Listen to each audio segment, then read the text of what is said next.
That's a little nerve-wracking. I don't know. That's what I'm wondering. They have a 2-year delay.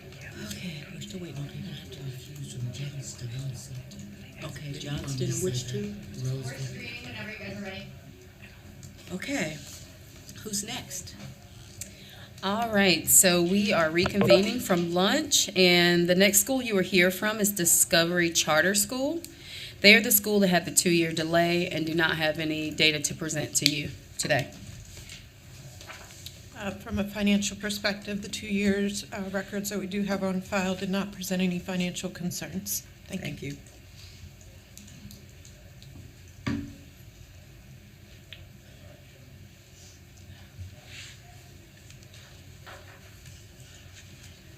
Is it all right if I take Oh, my please mask do. off? Okay, thank you.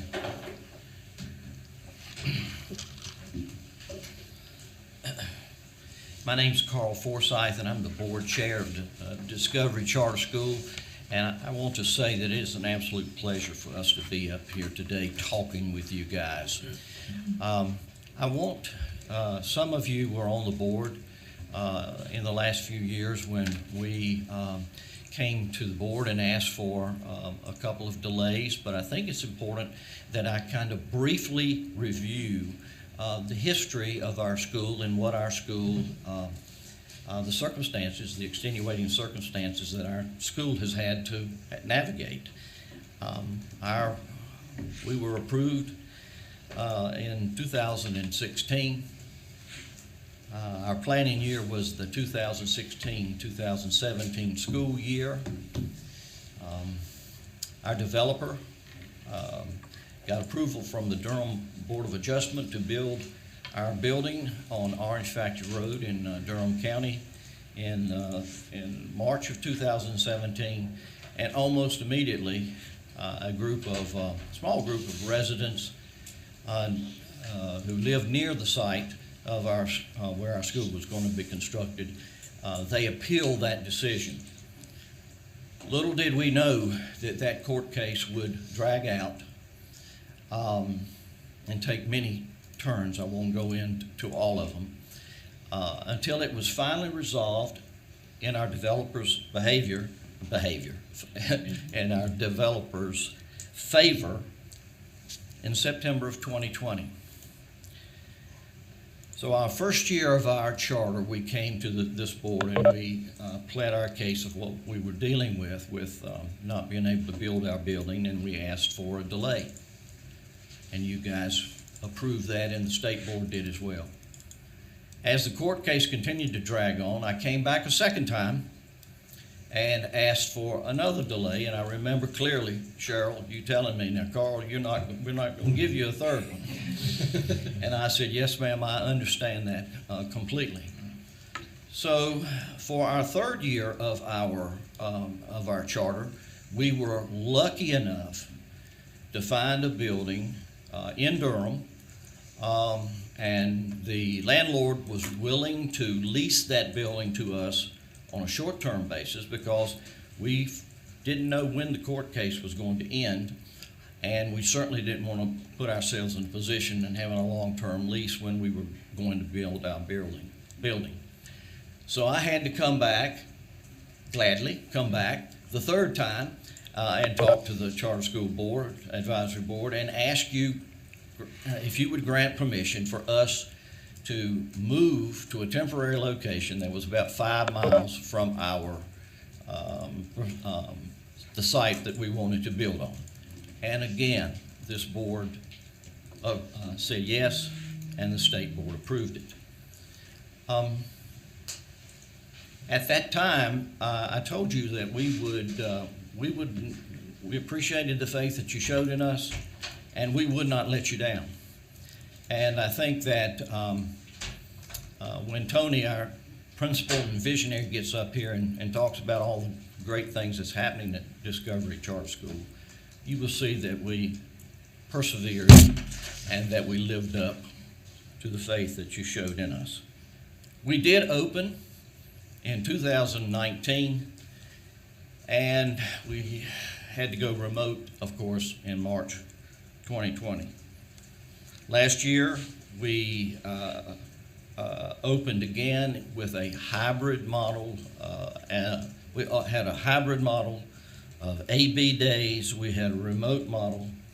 And am I forgetting anything else, Tony? Up to 4 days in person. I'm sorry? Up to 4 days. And we had up to 4 days in person. And then finally, this year in August, we moved into our new building on Orange Factory Road. So when you see our data, it's not going to be official data because, of course, our first year, when our third year, the EOGs were canceled, and then last year's data was unofficial. But what I think we're going to show you today shows that this school is on a solid footing. Our board, which began meeting in January 2015, we are all still together except for one person. And that is a testament to the belief that we have in our education plan and in this school. Again, I want to thank you for the faith that you, the belief you had in our school, and giving us the time to navigate through extenuating circumstances and through a catastrophic pandemic. We have persevered. So I'm going to turn it over to Tony, unless any of you have any questions for me.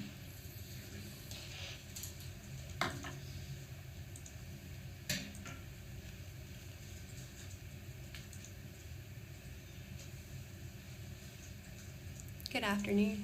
How are you guys? Hello.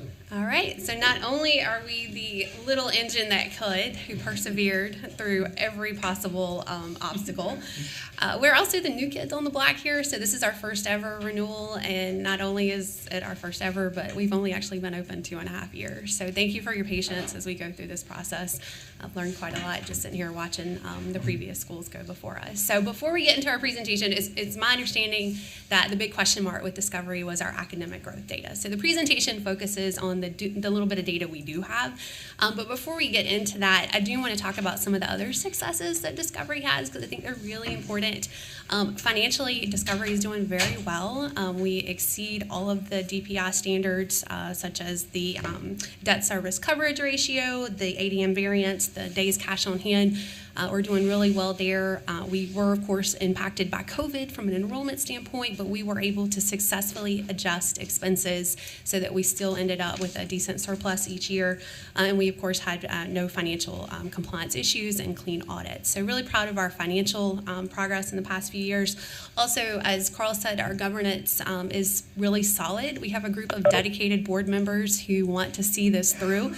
We've been meeting for 7 years now, and all but one of our board members is part of the original team. So I think the people behind it really make a difference and really help to ensure that Discovery becomes the school we originally set out to be. We also adhere very strongly to our education plan. So I'm the one who wrote the education plan and now the school leader and get the pleasure of implementing that each day. So we adhere to our STEAM mission. We make sure that we're doing the engineering, the digital arts, the robotics, the esports, the performing arts, all of the things we said we were going to do in our education plan, we're doing. We have a passion learning time for our students. We do restorative justice. We prioritize real-world learning experiences such as field trips and guest speakers. We have a lot of student voice and choice, and teacher retention has always been one of the top priorities, and we have really good teacher retention rates for a young charter school, and we're really proud of that as well. If you look at our teacher working conditions survey from our first year, we got really good, strong feedback from our teachers, and just really proud of the growth that we've experienced with our staff as well. I think another thing that is a really strong point for Discovery is our racial diversity. So Discovery's racial breakdown mirrors very closely the county that Discovery's in, which is not always true of charter schools. So our African American and Hispanic populations are almost exactly what Durham County has. Our white population's about 9% lower, and our 2 or more races is a little bit higher. So very closely mirror the county that we're in. We also offer bus transportation, and we also offer free lunch to our kids, and we have about a third of the school who qualify for free lunch.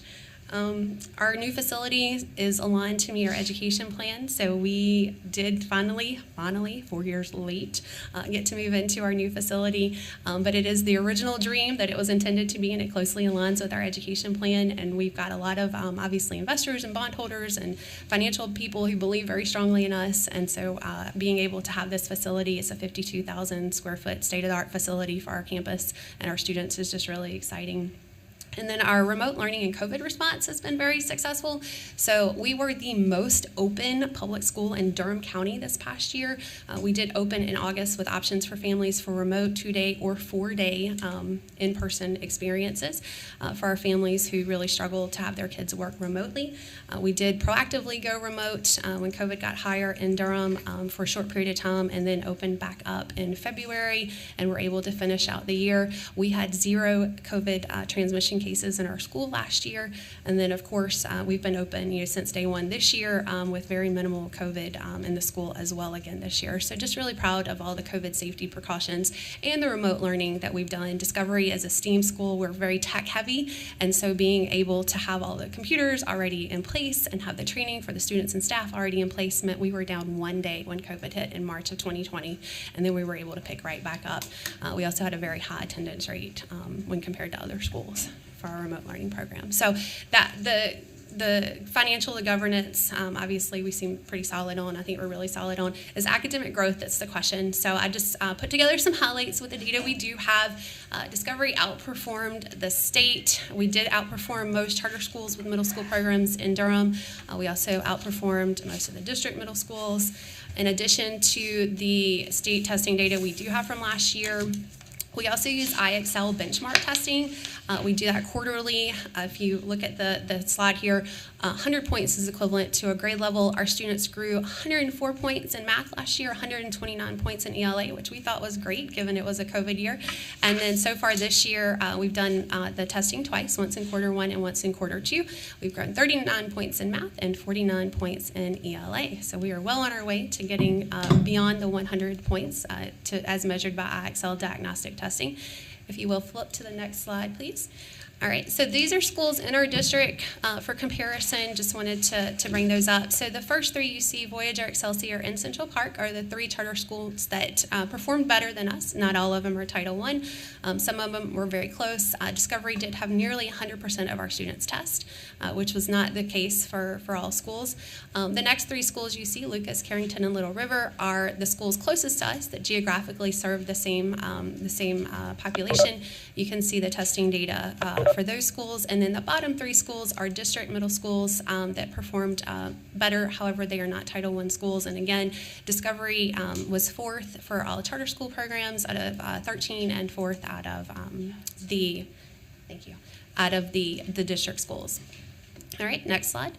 The next 2 slides focus on the Ixl data. So that's just the breakdown by grade level with the 100 plus points in math and the 129 points in ELA for the last school year. And then the last slide, if you will, is just the Ixl diagnostic data for the growth so far this year. Thank you. Yeah, thank you. Is there any questions? Questions? I know a lot of schools have not wanted the 5-year thing up here earlier. We'd be thrilled to have 5 years. We hear you. You have no data. Okay. All right. Fair enough. You have no data. I think that we all pretty much know Discovery's doing great. Okay. Awesome. And that if you had data, it would show that you were doing really well. Mm-hmm. However, you have no data. Okay.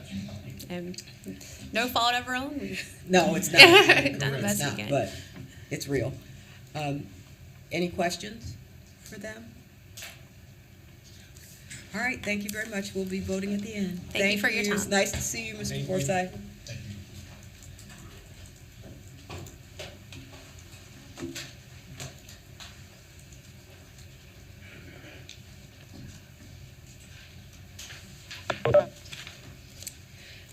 Okay, so the next school coming before you is Hollowa-Saponi Tribal School. We have 5 years of financial data for Hollowa-Saponi, and we've not had any financial concerns in those 5 years. Thank you.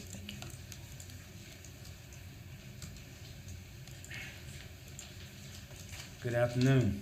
Good afternoon. And they spoke about 5 years. This is my 5th year at the school. So, good afternoon. My name is Warren Bell. I am the head administrator at Hotline Tribal School.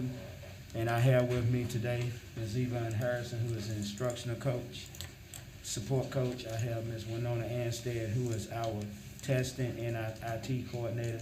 And I also have 3 of the board members. I have the board chair, Mr. Gideon Lee. I have, and since we're a travel school, whereas the majority of our schools are students are Native Americans, we have our chief, Dr. Overtree Richardson, who was actually the first principal of the school when it opened in 2000. And we have our former chair, Reverend Michael Richardson, who's also the Educational Committee chair. Being as that when I looked at things, you have our data from previous years, and we did improve over the last 2 years with testing, but our goal is still to get at least a C or better when they start counting the test again, whatever fashion or form that they're going to be presenting them in. We talked about, when you looked at the slides, the main thing we had our renewal visit was that they talked about communication with parents and with the community. And as you saw on our slides, we have several devices such as the Remind app. We use our Google Classroom, things of that sort to communicate the school operations and the school instructional plan to the parents. And as you see there, they talk about things like doing PD with the parents and also the staff to make sure everybody knows how to use these tools. Some of the things we've done since we had our renewal visit back in September that we had focused on, because evidently when this was said about a renewal visit by the people who were interviewed, this was put in our areas of needs of improvement. So we know that we have Indigenous Heritage Month in the fall, and we do have a Native American coordinator. And we've had several programs such as you'll see on the slide, the Sacramento Native American dance, things with regalia, instruments, the history. That's part of our school mission too, if you look into it, that to promote that, since about 70% of our students are Native American. We also have had spirit weeks and fall festivals. And if you look at the slide, you'll see that everything we talked about that we've done and we do, even for things with parents such as these events outside of the normal classroom, we incorporate educational activities into them. Because everything you do, regardless of whether it's in the classroom, whether it's recreation or what, it needs to have an educational tag to it. As said, our teachers, they work very hard. Our teachers all have contact logs they have to maintain, and they have to keep continuous contact with the parents.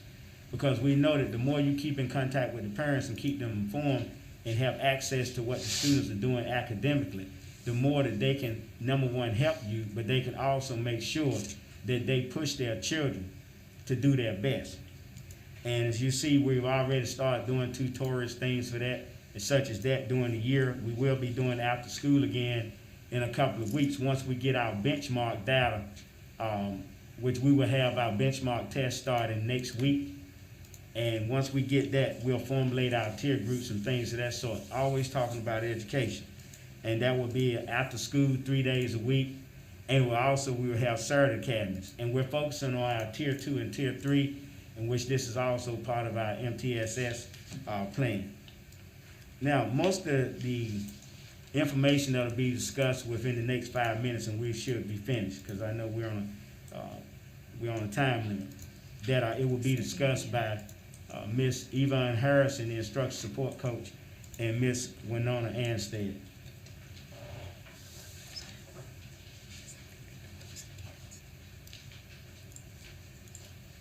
Good afternoon. Hello. Good afternoon.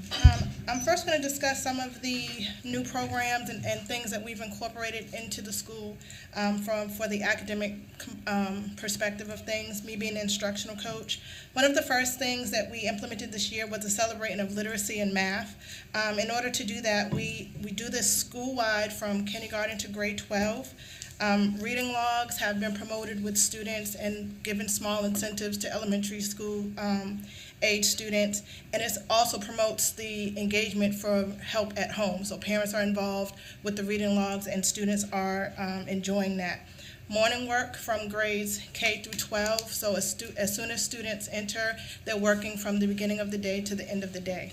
So these different exercises and things that we've implemented have helped to improve reading stamina, reading concentration, and comprehension. And this spring, one thing that we plan on doing and students are excited about is a readathon.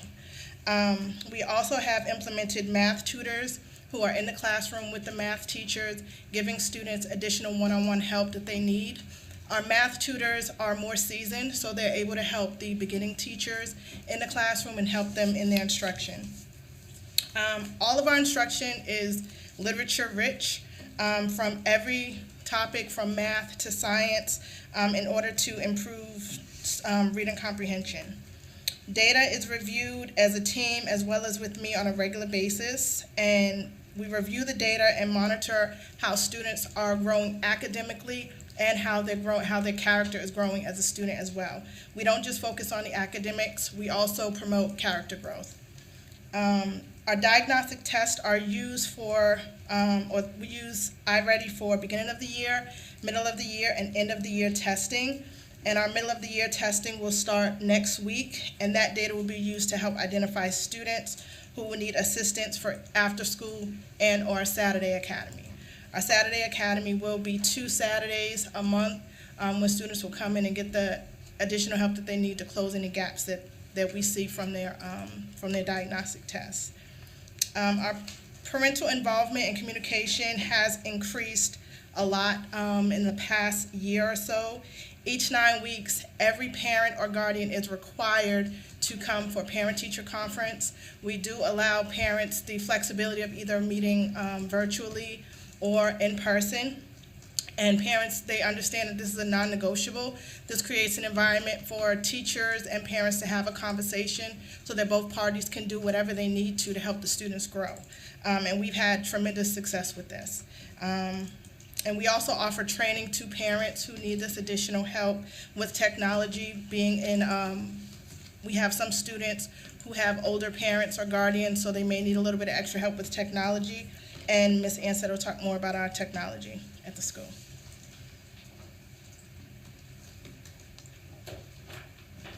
Biwa, that means hello in our language. I'm Ms. Anstead, and I am the little bit of everything. So I am the IT director at the school. I am also the IT worker at the school, so I have both roles, the district and local. I am also the testing coordinator. So first I want to talk a little bit about our technology, which we have improved tremendously. We were on this rise before COVID hit, and now we were able to allow all of our students to have one-to-one devices. We were able to upgrade all of our staff devices as well.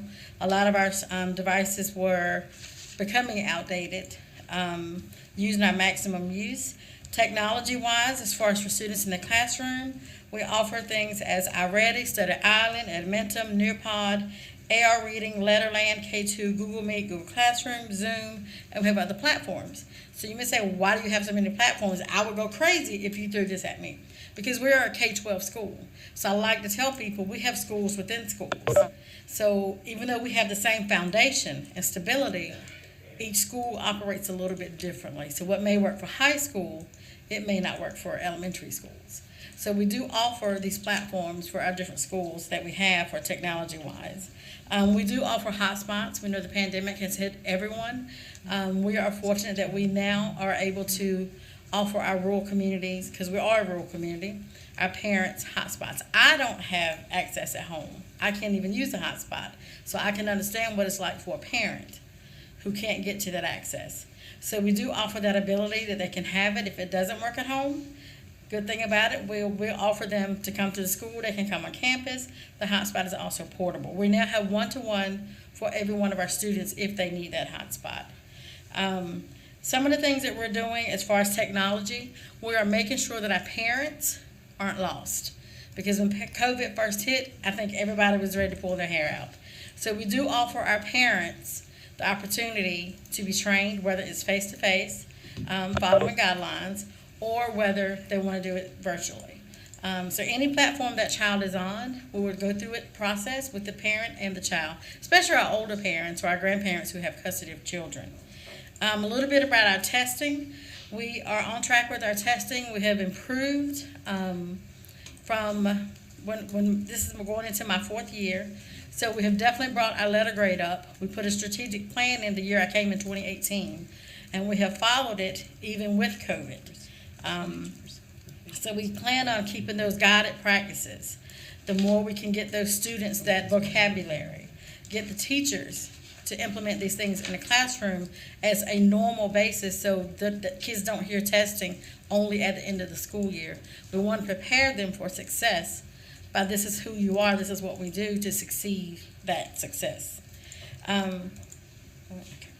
Also, we also offer, what Mr. Bell mentioned, our MTSS, social and emotional learning. So we offer that for our staff, teachers, and our parents as well.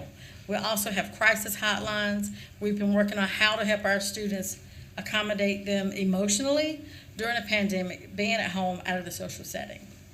So on that note, I want to say thank you for listening to the Hotline Travel School and for allowing us to come here today. Does anyone have any questions? Who mans the crisis hotline? Ma'am? Who mans the crisis hotlines? We have a rural health clinic in our community, Okay. and we go through them. We also have a psychologist through them, and our behavioral manager we have through them. And we give out the number that they can contact us through the school, and it's all confidential, or they can go straight to the clinic. Also, how did you say the school acquired the hotspots? You have one for every student who needs it? Was that Yes. just a purchase, or were those donated? We took advantage of the services offered from the state, from Kajits to the MiFis to everything we had. Then we had the opportunity to buy those devices, and then we purchased additional funding with our PRC money to get what we needed. At least we have probably like 100, and then we purchased through the school the last 30 that we had, and we do pay for that plan every month. And most of these things we had actually purchased prior to the COVID money. Because when I arrived there in 2017, one of the first things I talked to the board about was that I noticed that technology was not, it didn't look like normal 21st century, what I've been used to. So we started with the original IT person that was there with me, and then Ms. Anstead continued on. And we took advantage, she said, it's a lot of things that the state and actual private entities will help you with. And so by the time we had got through 2019, we had the one-to-one. And actually, we had already brainstormed and knew before we went into virtual learning that it was coming, because we saw trends across the country. So by the time we started, we were actually doing hybrid learning before we were Before COVID hit, yes.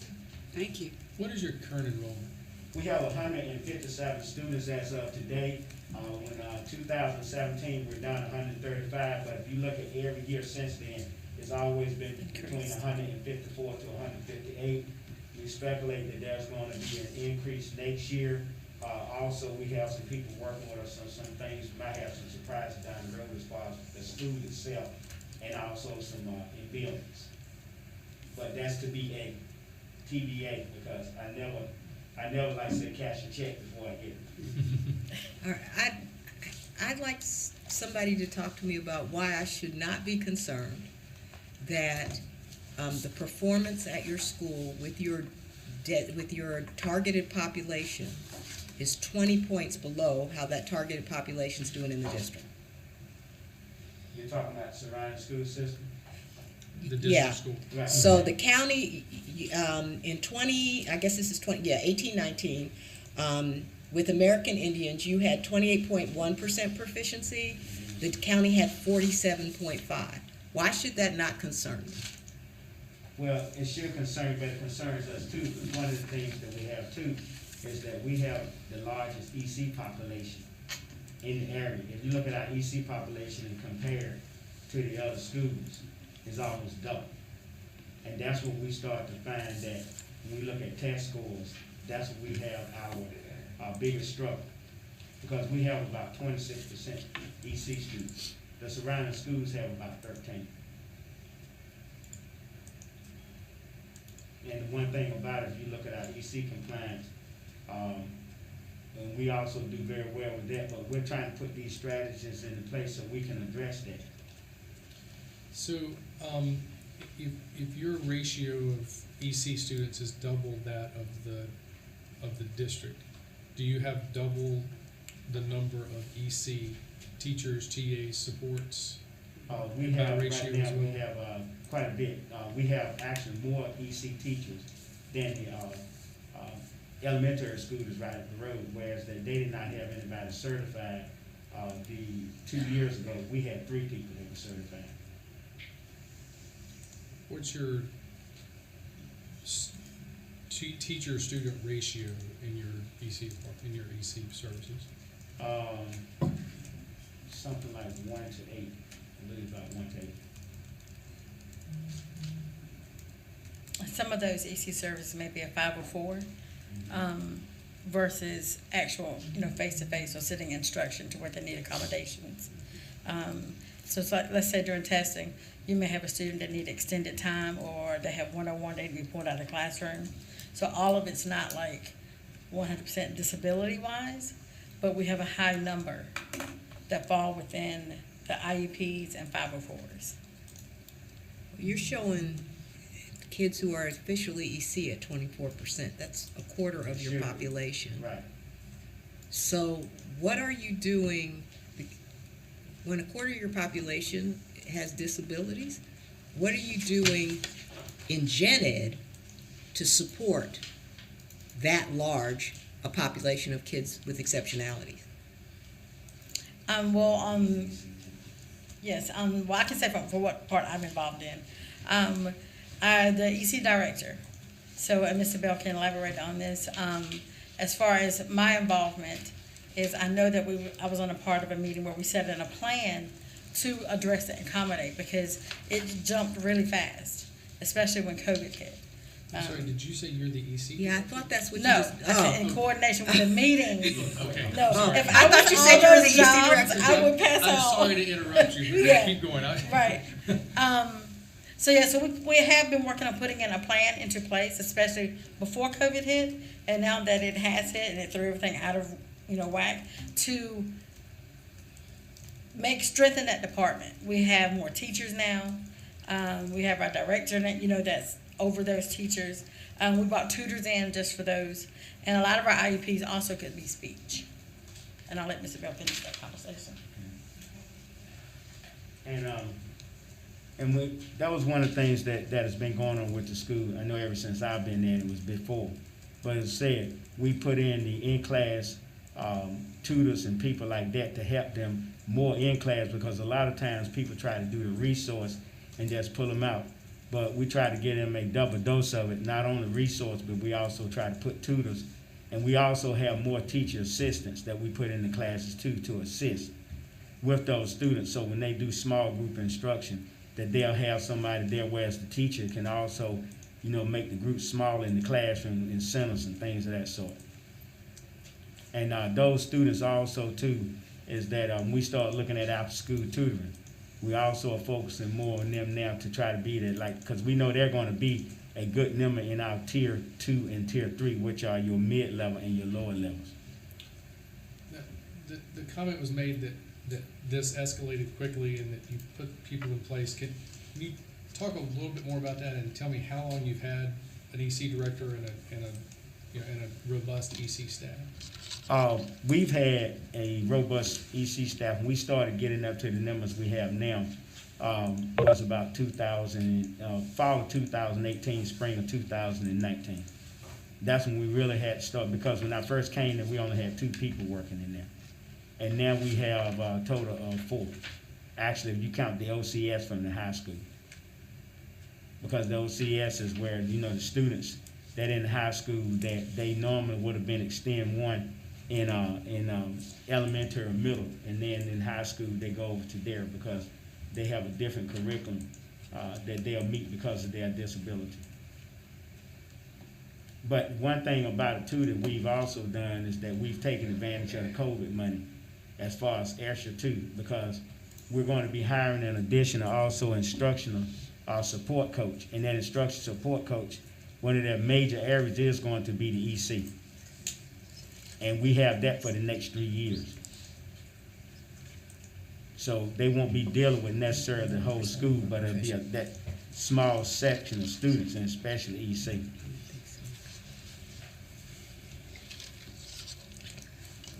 You know, this is my third time being here when you guys were up for renewal. Yes. And I probably won't be here when you come the next time. But I really need to make sure you understand that the 3-year renewal is not designed to be a way of life. Yes. And you really are gonna have to bring it the next time. Right. You're gonna have to bring it, or your charter's really in danger. Yeah. And we understand that test scores drive things. Because when we look at it, that's what pays the bills, because that's when the state starts looking at money. We understand that. That also demonstrates student learning and student performance. It's not just about the number of the score, Right. but success, educating the students. Any other questions? Okay, thank you very much. Thank you. We did set aside 1 minute for the chief to close out. Thank you to the board, but we want to make sure we have time for her to greet you all. Oh, okay. Thank you. Thank you, and good afternoon. I am Ogletree Richardson, Chief of the Hallowasaponi Indian Tribe. I want to say to you all, thank you so much for granting us the opportunity to open our charter school on August 4th, 2000. At that time, I was the principal working with the board to open the school. I stayed there as principal for 5 years.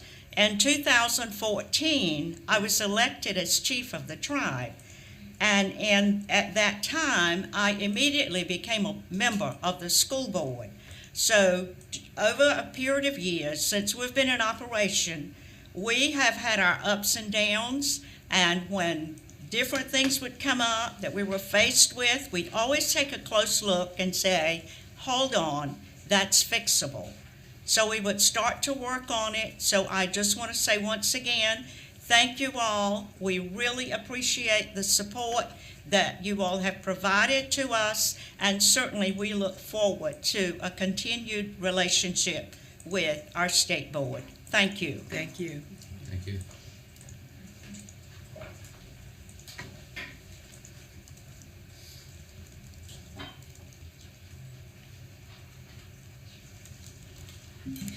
Okay, the next school coming before you is Johnson Charter Academy.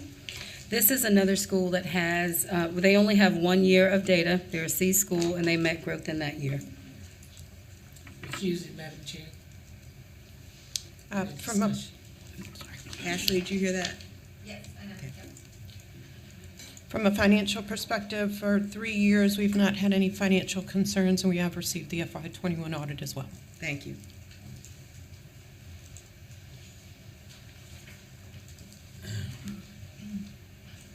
Good afternoon. On behalf of Johnston Charter Academy, I'm Amber McClure, the principal. With me today is Brooke Holmes, our school board president. Also, Chris Parsons, our school board treasurer.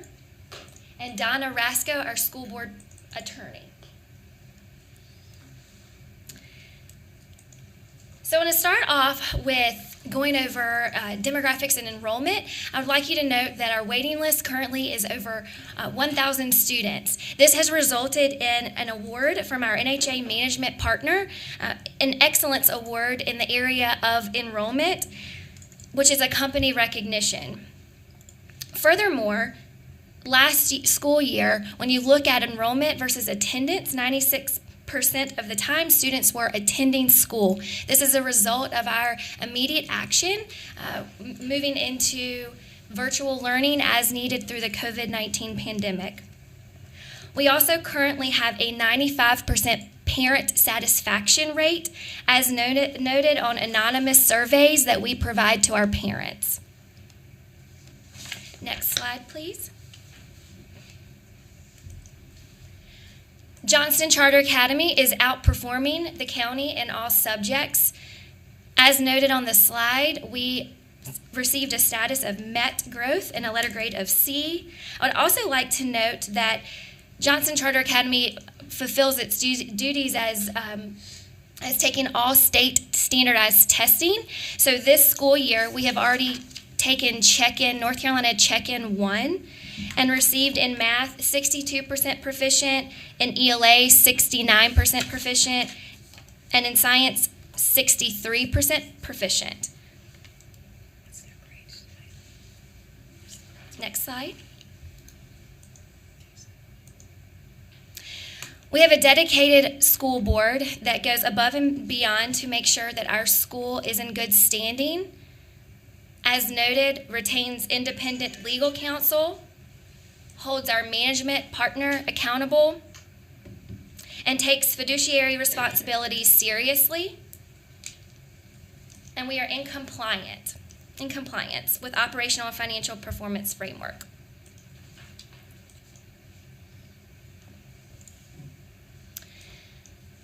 The administration and school board has been actively working together to find resolutions. The main to the improvement of physical space. So the main feedback that we received with our audit and our previous interview was physical space. So as noted, we have many students and a lot of students that are trying to get into our school. So there has been discussion about expansion. Primarily to address COVID-19 learning loss, JCA has implemented strategic academic plans as well as tutoring programs to ensure student mastery.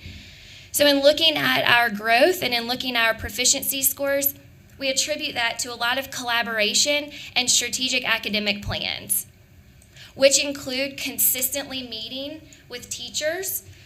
Our deans or our assistant principals meet on a bi-weekly, if not weekly basis with teachers to ensure that we are following through with the standard course of study and also preparing for check-ins and EOGs. The goal, as mentioned or as seen in our mission statement earlier, is that we want students who are college and career ready. So our conversation with students is simply, when you get to be of age, we want you to be able to have a choice. And so we want you to be able to take ownership of your student learning and be successful now so that you can have open doors later. And then furthermore, current data just shows that we are progressing and outperforming areas around us. I do want to mention as well where it says, so monitoring of student growth and then student learning plans. So the goal here is to make sure that we are teaching to every child, which also ensures that we're addressing equity and making sure that students who are in need of specific learning plans based on their ability, that we're providing that and providing that well. And then we're following up with that data. We're following up with that plan, ensuring that it is progressing and the student is achieving mastery. Next slide, please. So in summary, Johnston has improved proficiency over the charter term. We are outperforming Johnson County schools. We are fully enrolled and have a waiting list of over 1,000 students. Johnston is financially, operationally, and organizationally sound. And we have implemented improvement efforts designed to serve our population. In closing, I understand that JCA is currently recommended for a 3-year renewal. However, this is due to COVID-19, which is out of our control. Based on student performance and other factors, we do hope that JCA will be considered for a longer renewal. Thank you. Questions? You are doing everything that we would love to see a school do, everything, but you have 1 year of data. And COVID's out of everybody's control, so it's not just you. And you have 1 year of data. And with only 1 year of data, 3 years is really pretty much the best we can do. At least you're not up for 0. We're really happy. We understand that. We understand that. And based on where you are and the things that you're doing and your current wait list and the trajectory you're on, and God willing, and COVID gets under control, this is the last time we'll have to have this conversation. Wonderful. Thank you for that feedback. I do appreciate that. Any other questions? Thank you. Thank you.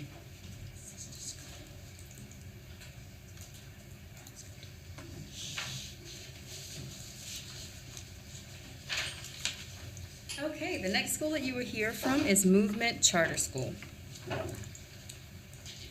We have 4 years of financial data on Movement. We do not have any financial issues or concerns with them. We did receive their FY21 audit Friday. I did get a chance to look at it. We still don't have any concerns, but just for the record and your awareness, we did put them on a financial non-compliance cautionary status. We're required to keep them on that for 30 days based on board policy in relation to the late audit. But since they've remitted it, we will remove that cautionary status at the beginning of February. Okay, thank you. We do have their data slide available for you. Okay. Are they on the phone? They should be on the call, yes. Okay. I have to recuse from Movement? Movement, are you on the line? Yes, can you hear us? Yes, thank you. All right. Well, good afternoon, everyone. I am Jamie Sumter. I am the founding principal and proud parent of a Movement Maverick Scholar, and I'm so excited to present to you this afternoon.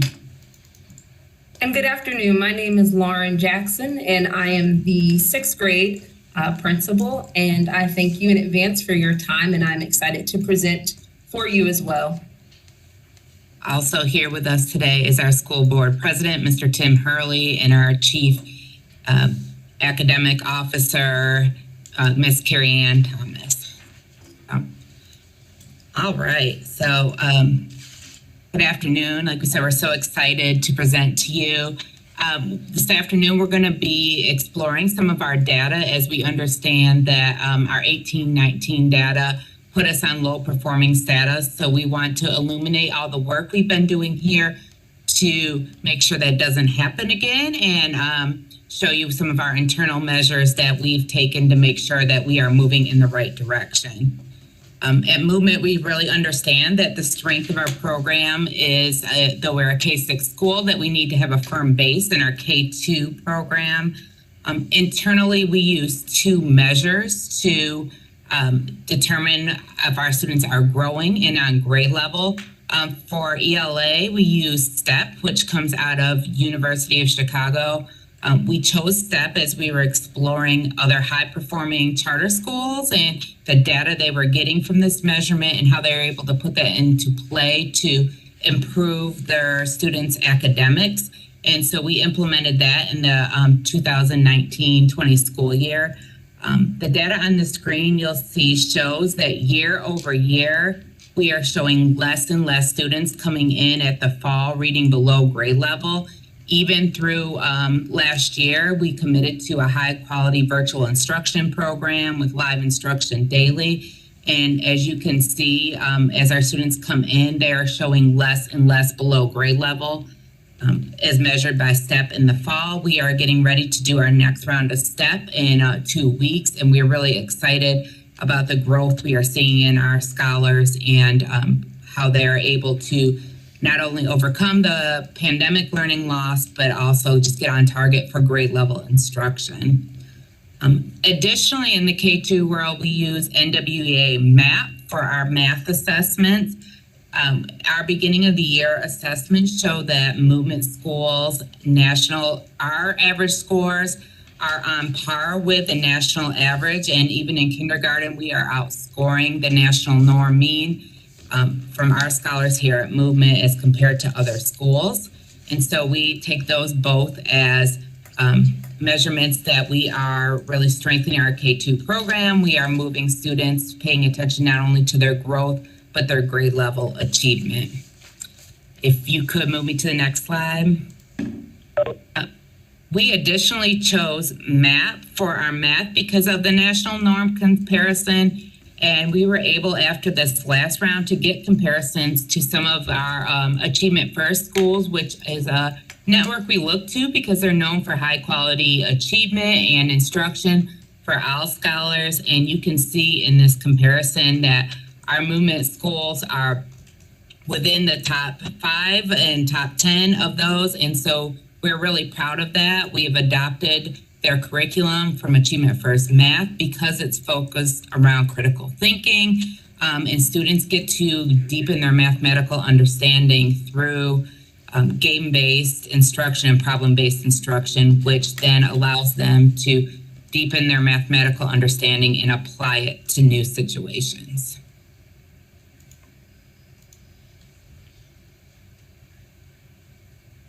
Thank you, Mrs. Sumter.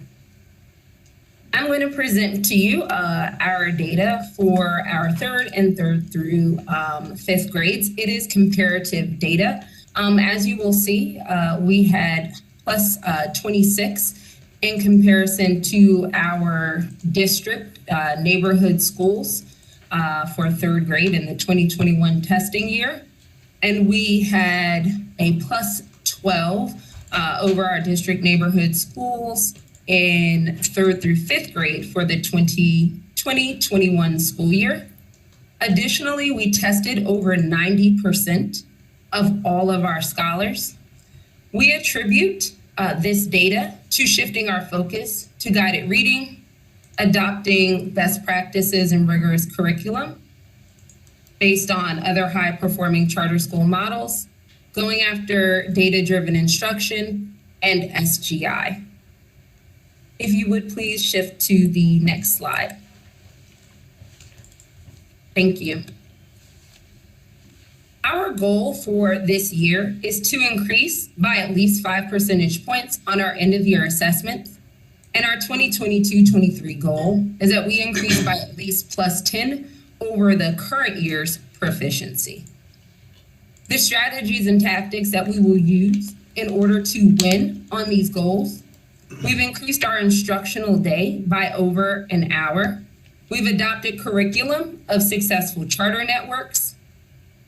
We get coaching and consulting provided for the implementation of our curriculum. We have shifted, as I said earlier, to our focus to guided reading in all grades in order to provide targeted and small group reading instruction for all of our scholars, K-6. We align our observations and our coaching to our school's guided reading goals. And we have, our scholars have access to culturally relevant text for their independent reading and guided reading blocks. There is a half-day student dismissal so that our teachers can participate in professional development, workshops, observation feedback meetings, and weekly data meetings. We have data analysis days dedicated to analyzing our benchmark and interim assessment data. We plan reteach days to ensure proficiency and mastery on our RED standards, and this is done following each benchmark cycle.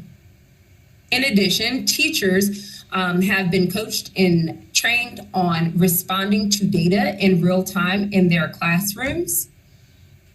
We also, this year, have pivoted to emphasizing real-time coaching and real-time feedback for teachers.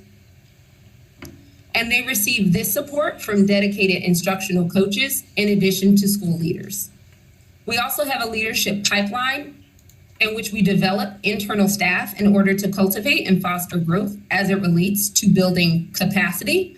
I would also like to add that I was a part of that pipeline. I began with movement myself as a third grade reading teacher under Mrs. Sumter's principalship.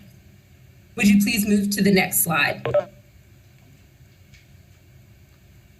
So at the moment, we understand that in order to be successful, we have to have more than just a strong academic program. We have to pay attention to family, staff, and student culture, and that's something that we want to lift up here as well.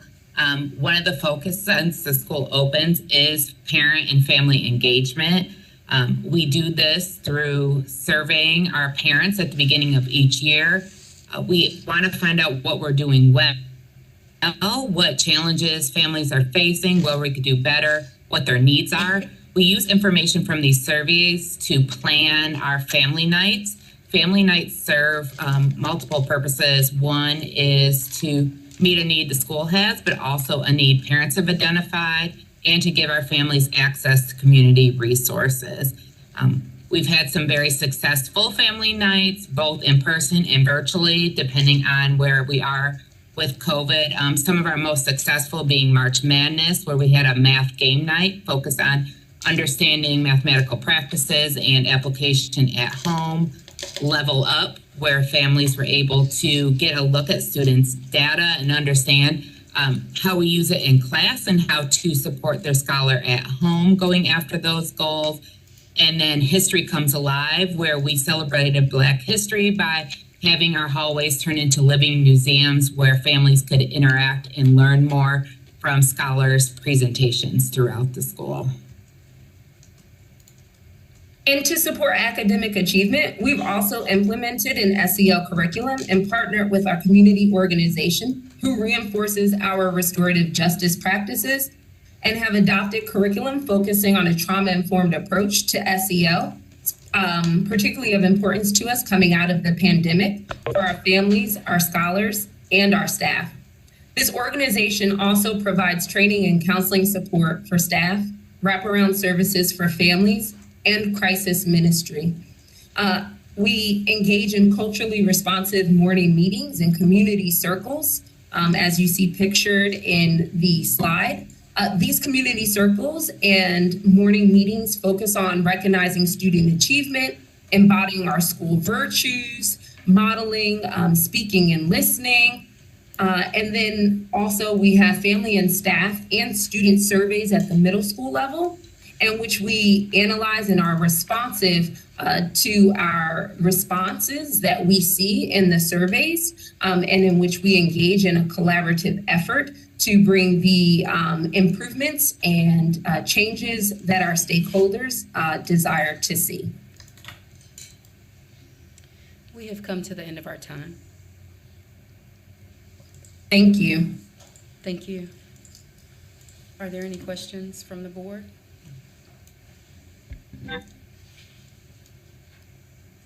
Well, not to sound like a broken record, thank you for the presentation for sure. And it does seem like you're,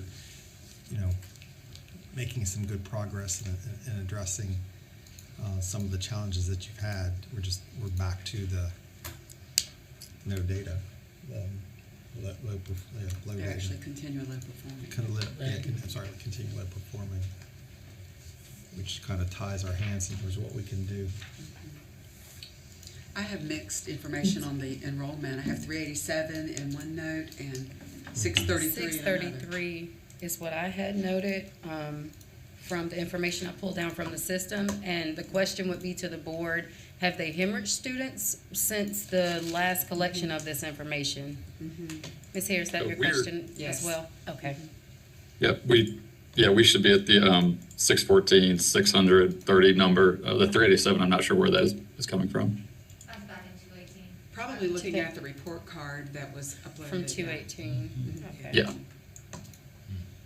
So just to verify for the record, you all are in the 600s. We have 633, but you're around 620 right now? 633 seems accurate. I pulled from our internal data system, had 614, but it's usually a little bit under. Okay, thank you. And you're serving grades K-6? That is correct. Okay, you moved into the middle school building then? Yes, ma'am. Okay. Mr. Sanchez, looked like you were going to say something. A question, if we're moving on from movement, I have a question that's just about what our process is going to be. Any other questions from board members? Okay, hearing none, we don't vote right now, but certainly thank you for your presentation, and please continue doing the work that you're doing to improve. Thank you. Absolutely, thank you. Mr. Sanchez? I may have missed on out on this. When we get to the end, are we going to discuss each school, or is it a group vote?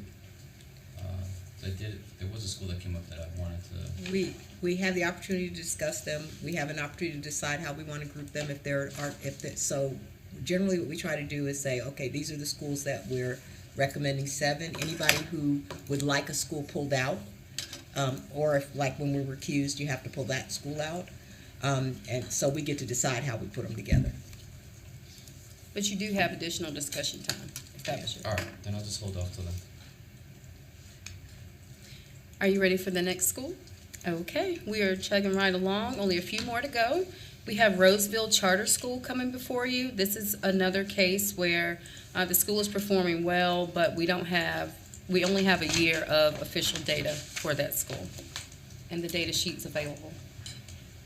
Recusing again, Madam Chair? Okay. Ashley, did you hear Hilda? She's recusing. Okay, thank you.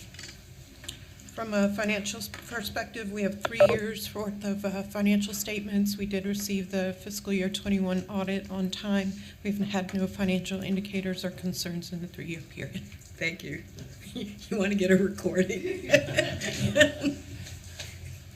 It gives it access. First of all, are you okay with me taking off the Please. mask? It's so much easier to communicate. It's also people on the stream can't hear what you're saying. Right, yeah, exactly. Yes, ma'am. Thank you. So, good afternoon, everyone. We appreciate the opportunity to present to you today, and we thank you for your time. On behalf of Roseville Charter Academy, I am the Vice President, Chris James. Joining me today, I have Michael Carey with me. He is our Board Treasurer. On the virtual session, we have Yolanda Taylor, who is our Secretary. Our Board President, Lisa Kane, is on as well. She's actually in the middle of a fairly serious family emergency, though, so she may or may not be fully in tune while we're going through this, and we apologize for that.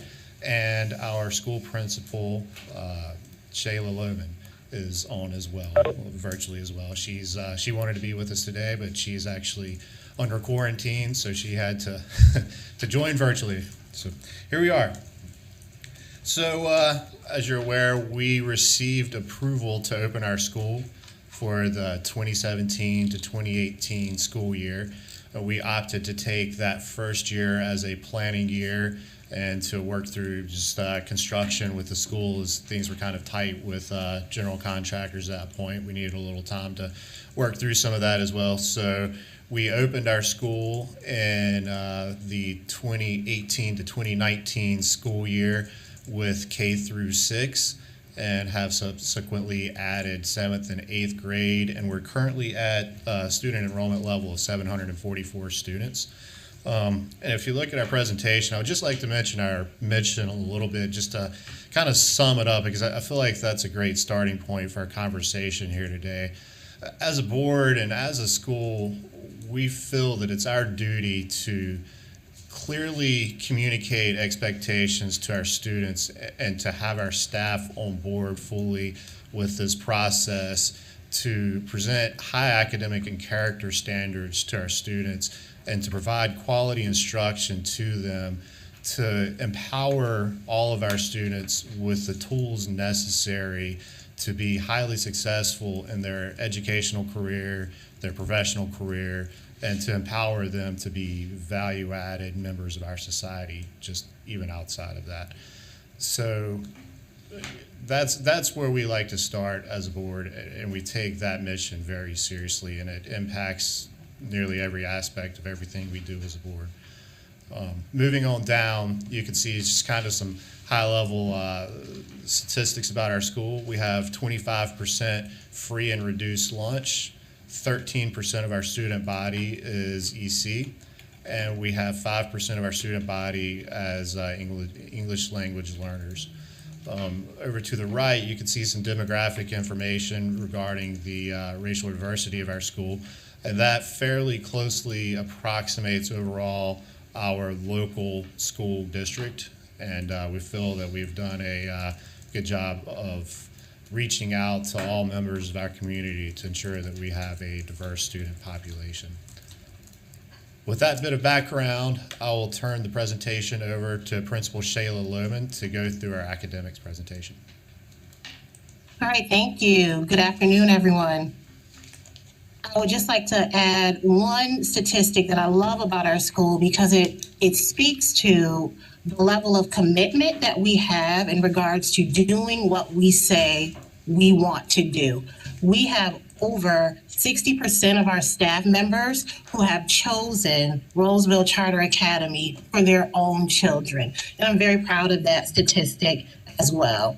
Because when we're talking about academics and when we're talking about character development, I'm speaking for my own children, and we have board members speaking for their own children, and we have a staff who truly believes that and feels that for their children as well.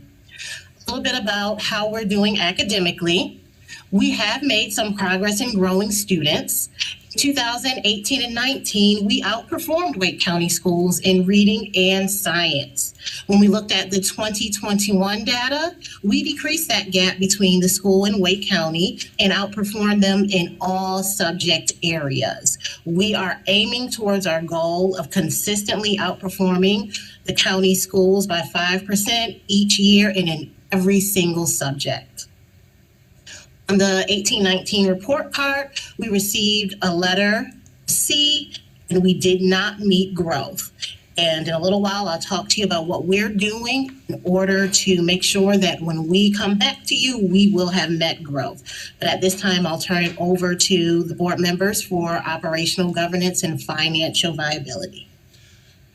Appreciate it, Shayla. So the board regularly monitors and provides oversight of Rollsville performance and its management partner. The board is acutely aware of our fiduciary responsibilities to the stakeholders of the school, none being more important than the students and the children.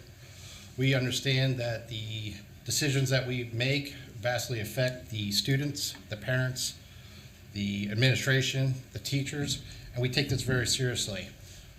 One thing that I really enjoy working with the board is we each bring a minimal level of professional skepticism, and this board wants to know why something happens.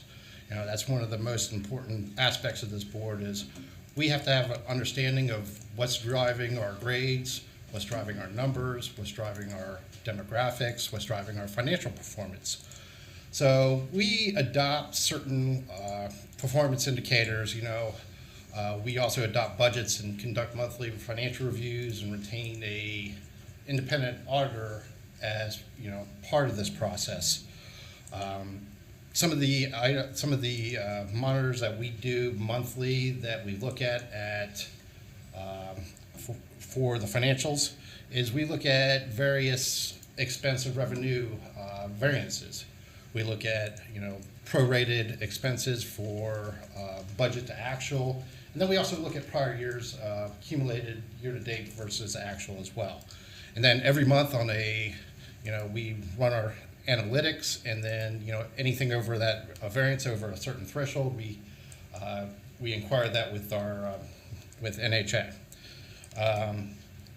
You know, for budget preparation, the vice chair and myself, we meet with NHA representatives, including the CFO, just to get a basic understanding and of what's driving certain numbers in our budget. You know, this number was this year, last year. Why is it this year?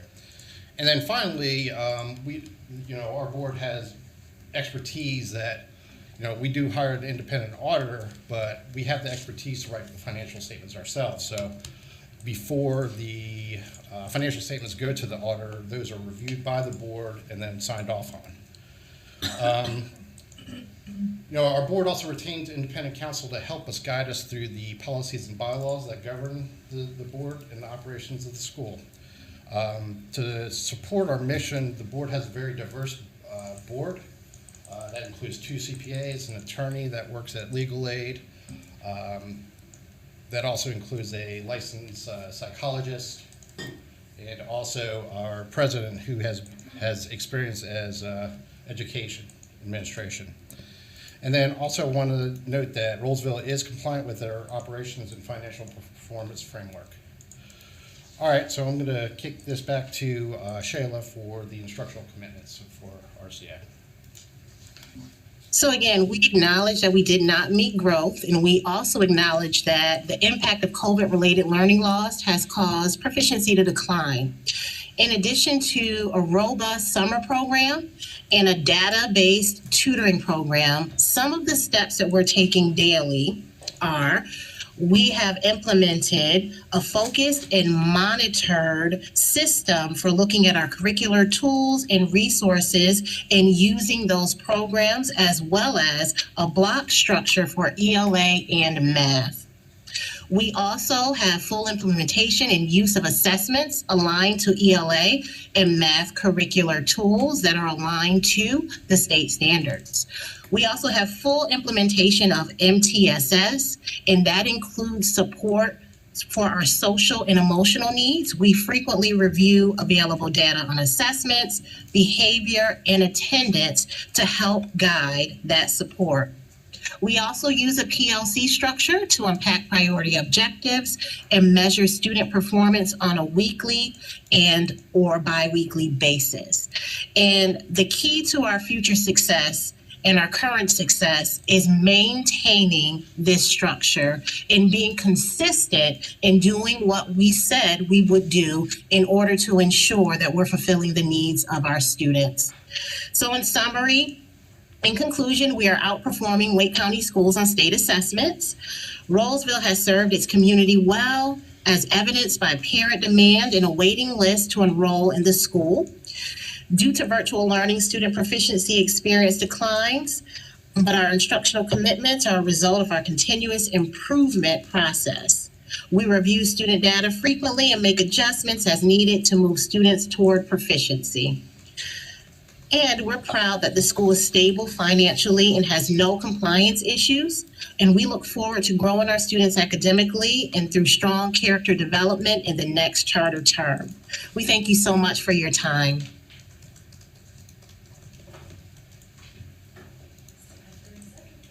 Any questions for us? Anybody have questions for this board? All right, we appreciate your time. Look forward to hearing from you soon.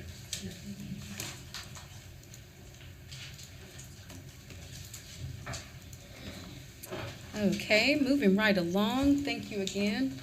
We have coming before you Reaching All Minds Academy, and their board is actually here in person, and their school administration.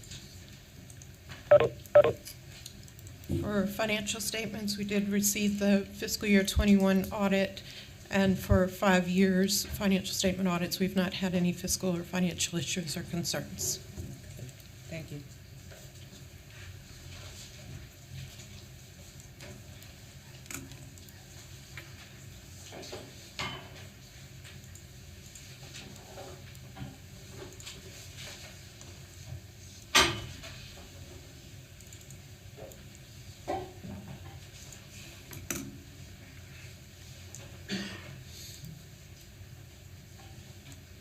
Good afternoon. My name is Thomas McCoy, principal of Reaching All Minds Academy, and today we have our admin team and a member of our student advisory board.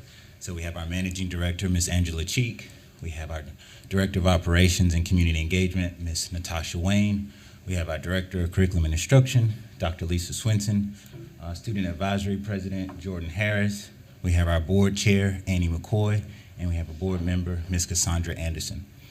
And so today, we just thank you for the opportunity to come before you to share our information for our school. We came before you 3 years ago, and we got some strong instructions from Ms.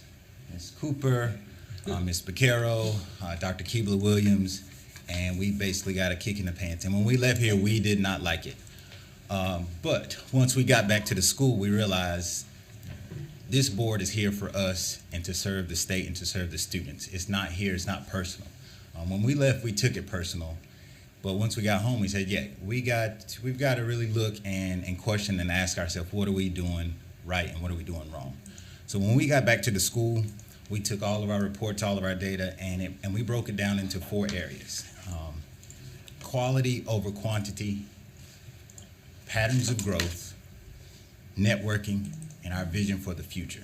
Now, throughout our presentation today, you will hear strands of those weaved throughout, but those are the things that we looked at from our reports and the feedback that we received to show how we need to move forward into the future.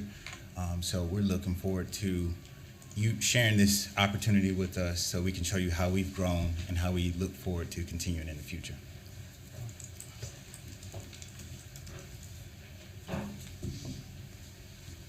Good afternoon. I'd like to speak to you a little bit about quality over quantity, particularly around our teachers. So in the summer of 2020, we overhauled our staff.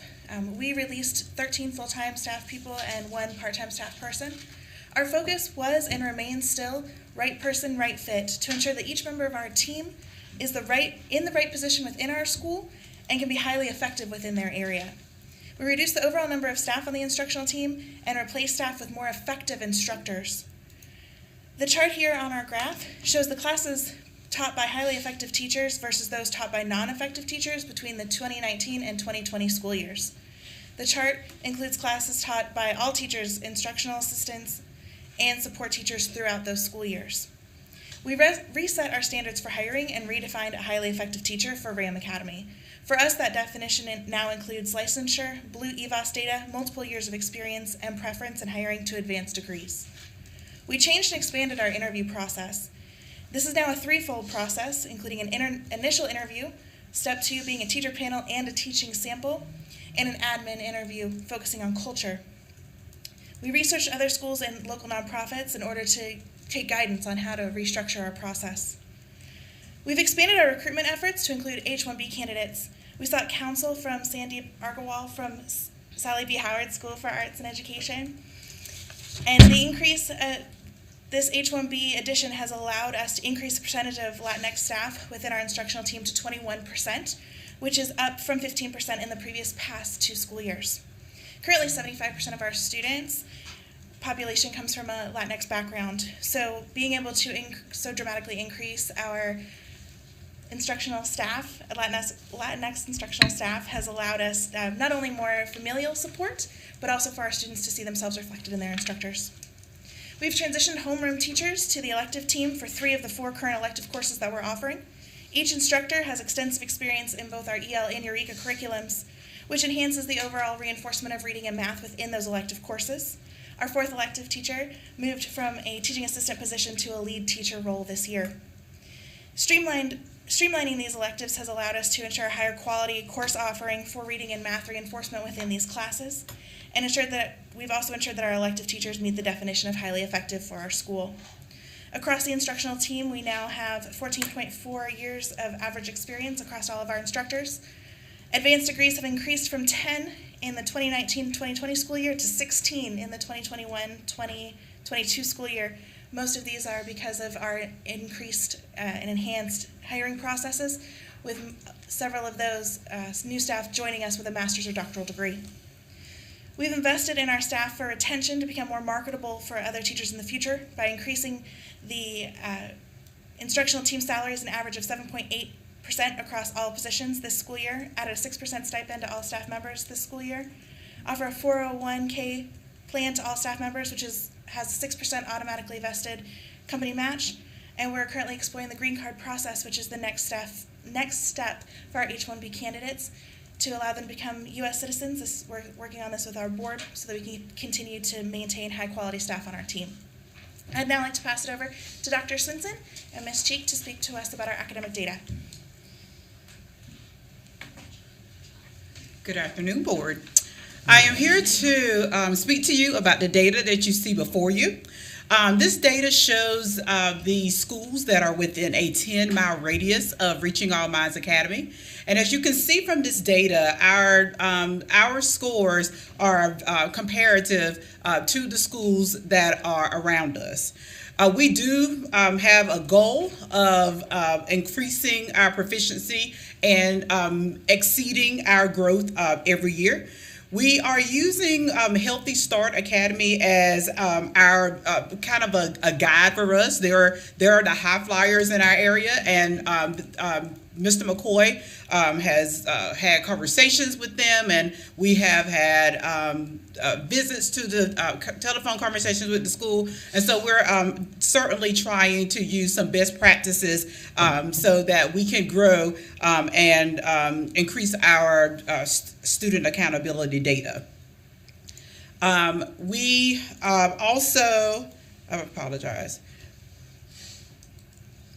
We've taken many steps to doing this. I was not at the school during the last renewal, but like Mr. McCoy said, he definitely listened to Dr. Keebler-Williams, Dr. Cooper, and Ms. McCarrow, who gave them some feedback. And from that, I received a phone call asking if I would come to the school to help with the academics, and we've had a very strong focus on changing the academics. I will tell you a little bit more about that after Ms. Cheek gives you some information. Thank you, Dr. Switzer. Good afternoon once again. And so I'd like to offer some encouraging patterns of growth here from our summer programming. During our 2021 summer program, you'll see that we were able to serve 225 students during the summer, and that was amazing. A position that grew out of the pandemic was the student engagement specialist position. And the role of that person is to reach out to families through telephone outreach.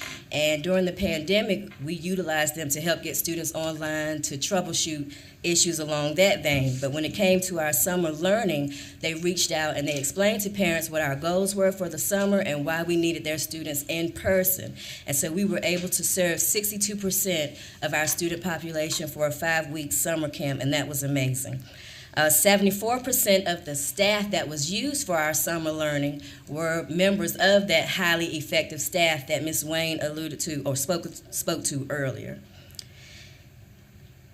And that was also encouraging because we did not have to do a whole lot of promising and begging to have our highly effective staff continue working throughout the summer when a lot of folks were experiencing burnout or coming up with bonuses and incentive packages to get people to work for summer. We had 74% of our staff commit to summer learning. So again, to that teacher quality. Also, we had a change in our thought process, and we moved from summer camp thinking to summer learning to make sure that we had some very specific and targeted goals for summer.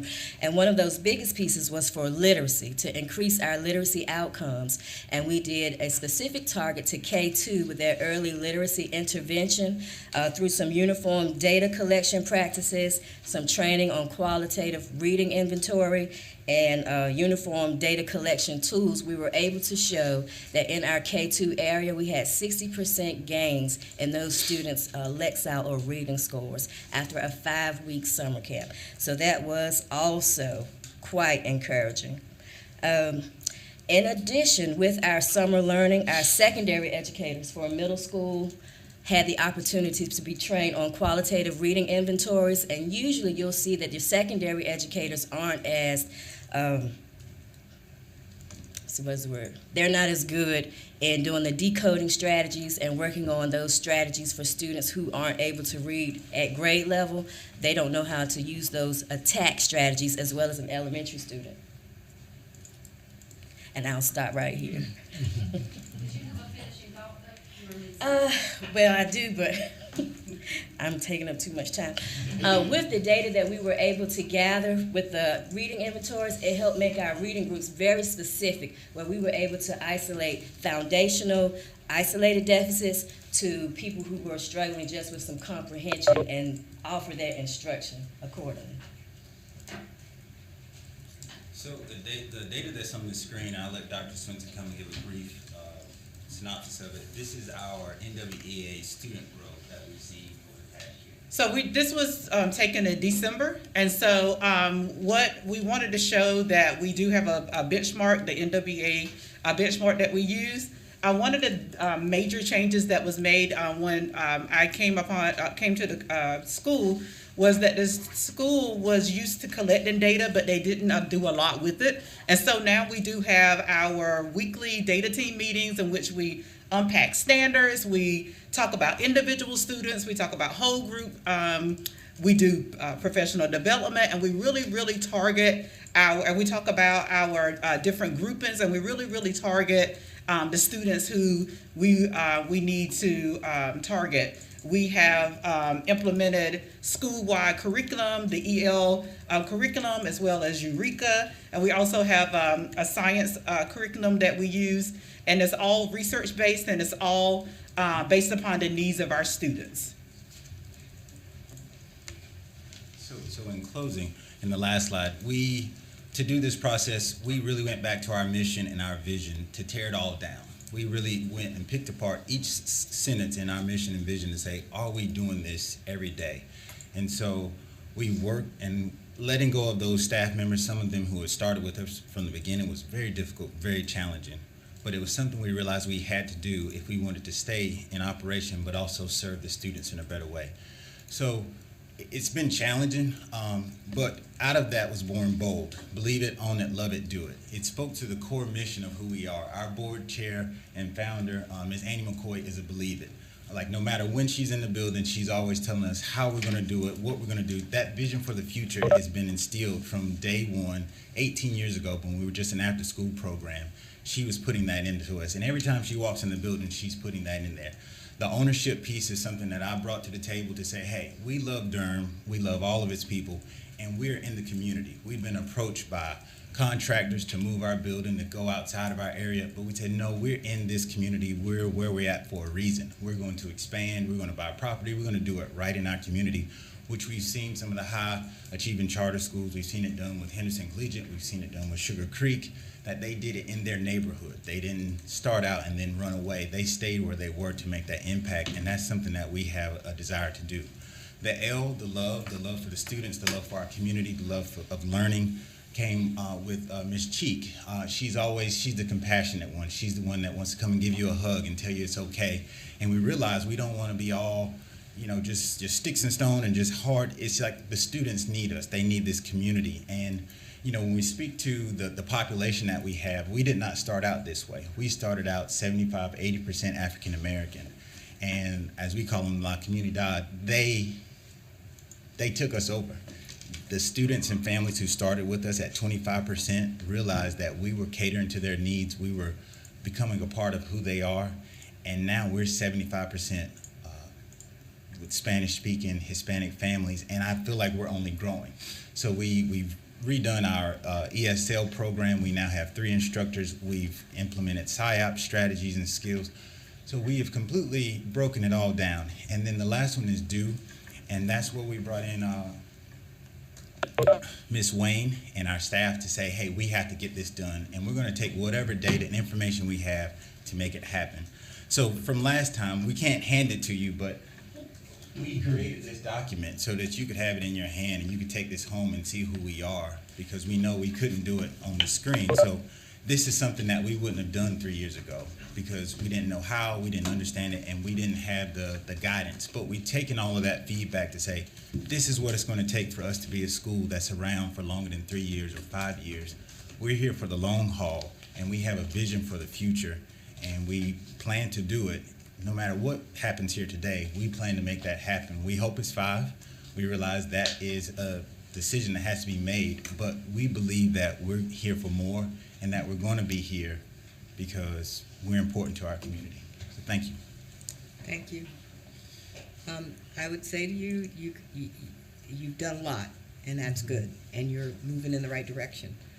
But you're in F school the last time we had data. 3-year charters are not designed to last forever. It's not supposed to be a revolving cycle. You have got to get out of low performing status.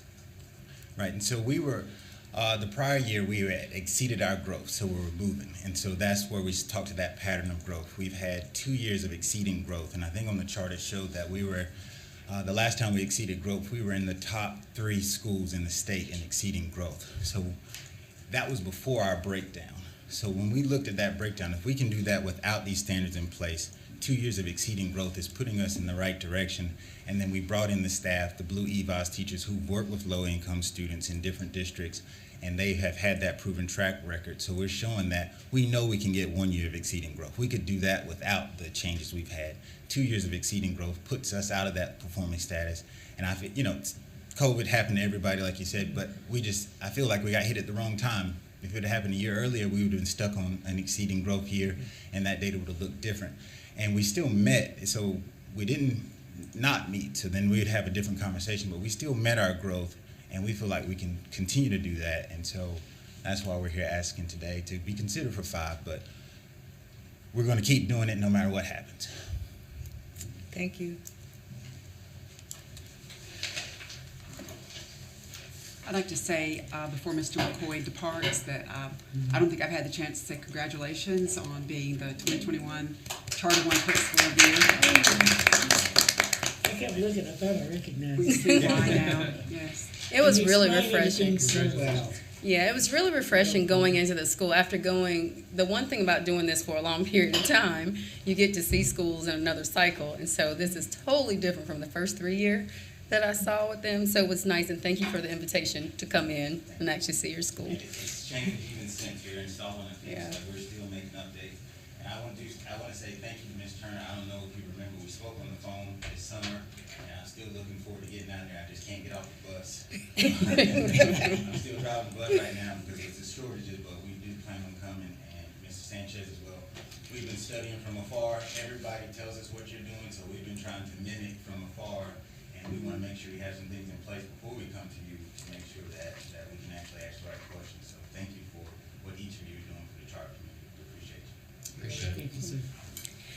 Okay, we are down to our last 3-year category school.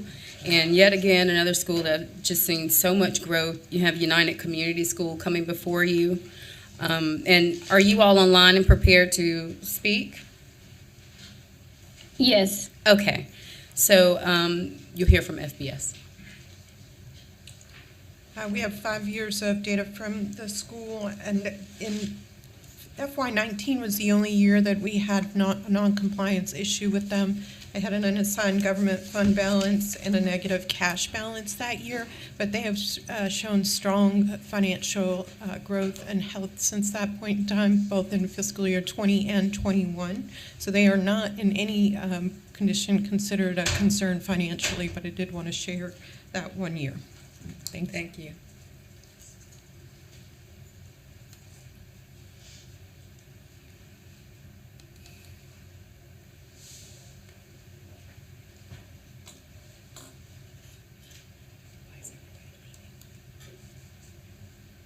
Erica, you can go ahead. Okay. Hi, I'm Erica Hedgepeth. I'm the founding principal for United Community School, and I'm joined today by our board chairperson, Ken Hall, our board secretary, Mark Piernick, our board treasurer, Antonio Wilder, our director of operations, Tim Hedgepeth, and our assistant director, Christy Stout. And I am also a parent of a 5th grader and an 8th grader, both of whom have only attended United Community School. So we will start with our first slide. So this is just a slide just showing the case for requesting more than a 3-year renewal based on our status at the 2018-19 school year. We did exceed growth. We received recognition from the state for being in the top 10% of North Carolina public schools for growth at 91.4%. As you know, exceeding growth is 85%, and we went over 6 points over that. And then we also jumped up a letter grade. So we the year that everything froze due to COVID, we froze at a C status. But as you know, as a low-performing school, the rules back then were you have to have 2 years of being a C or better consecutively. And we weren't able to do that a second year because everything froze. And it's still been like at a standstill, unfortunately, for us.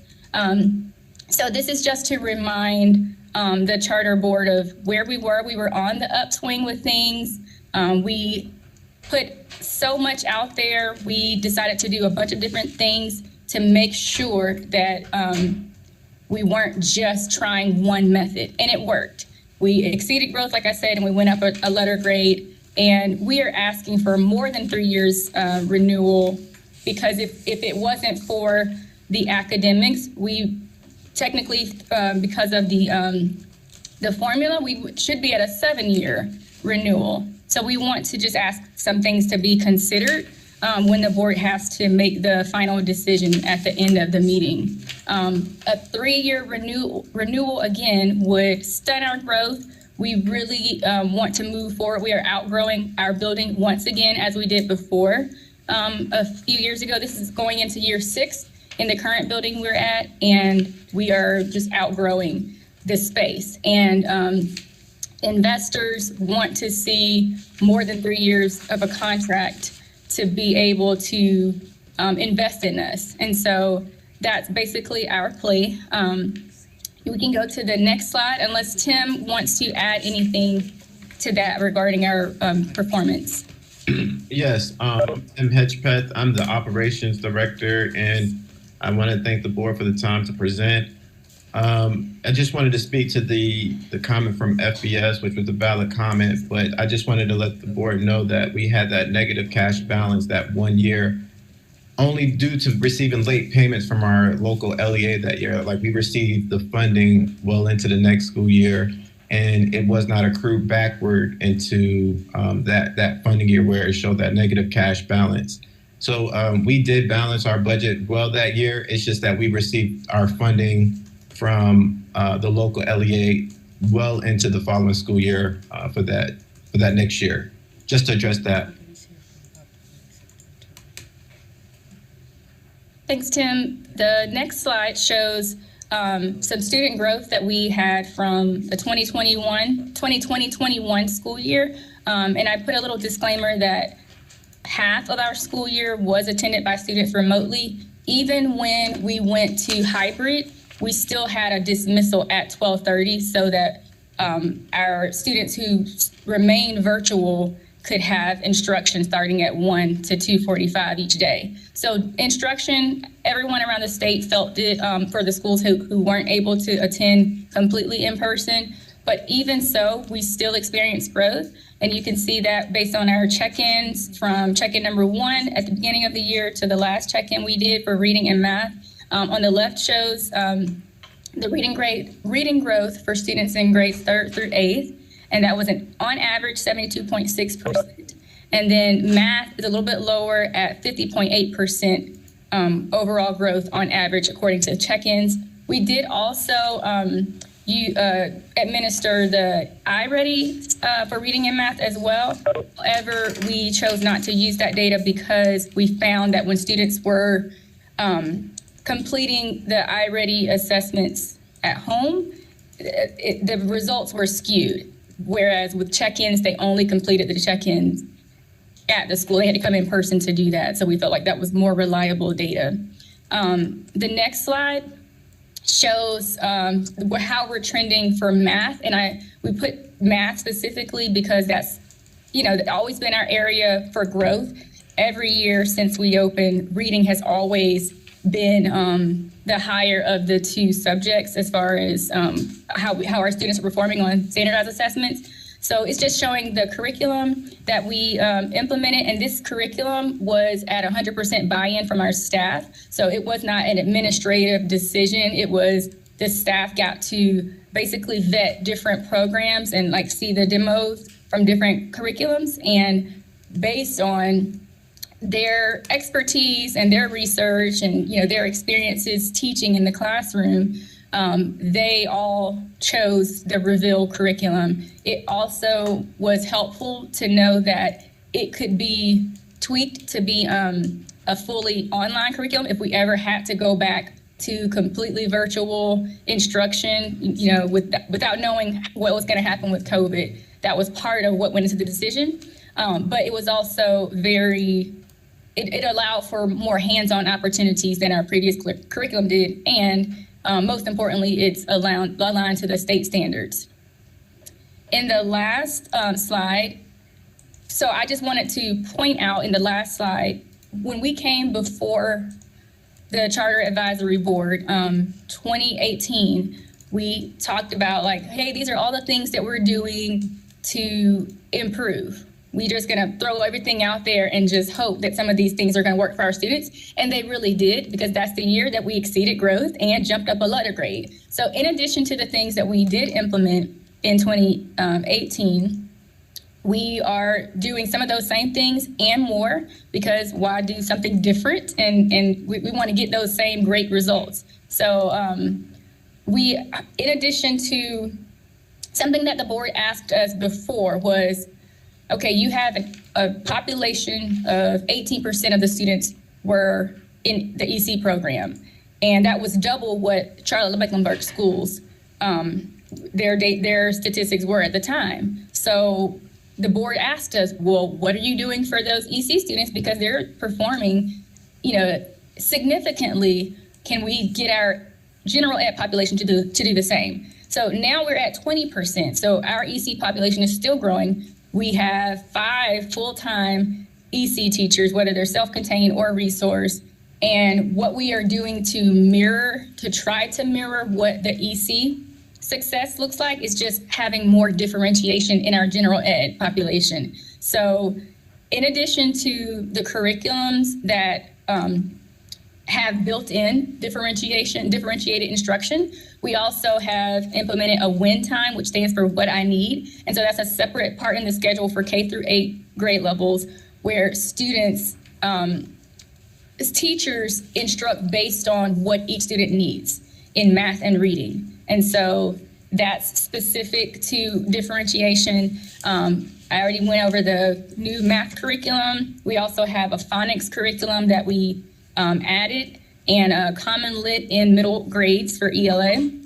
We also brought in a full-time PE teacher, and part of our ESSER funds was to have the teacher implement math because math is our bigger area of growth and need. So in every PE class, kindergarten through 2nd grade, they go to PE every day, and the teacher meets with the instructional coach once a week and finds out how and what math skills to incorporate so that students are getting math. In addition to the math curriculum, they're getting math and PE as well.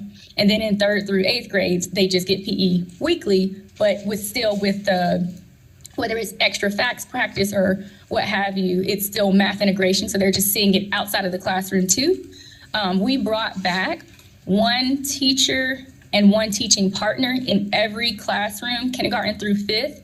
We had gone down over the years to sharing between 2 grade levels, but now we brought back K through 5, each has their 2 teachers in the classroom, and that helps to differentiate. So while the lead teacher is teaching a group with the curriculum, the teaching partner is teaching a group, and it's planned by the teacher, but it's facilitated by the teaching partner in the classroom.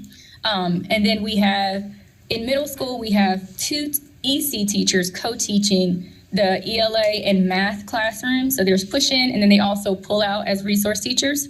We added an MTSS, full-time MTSS coordinator for grades kindergarten through 5th.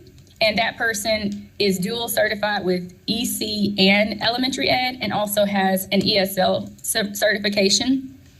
And then we also took the teaching partner for middle grades and used that position as a pullout for MTSS, since the MTSS K-5 person is kind of limited with that huge caseload in K-5.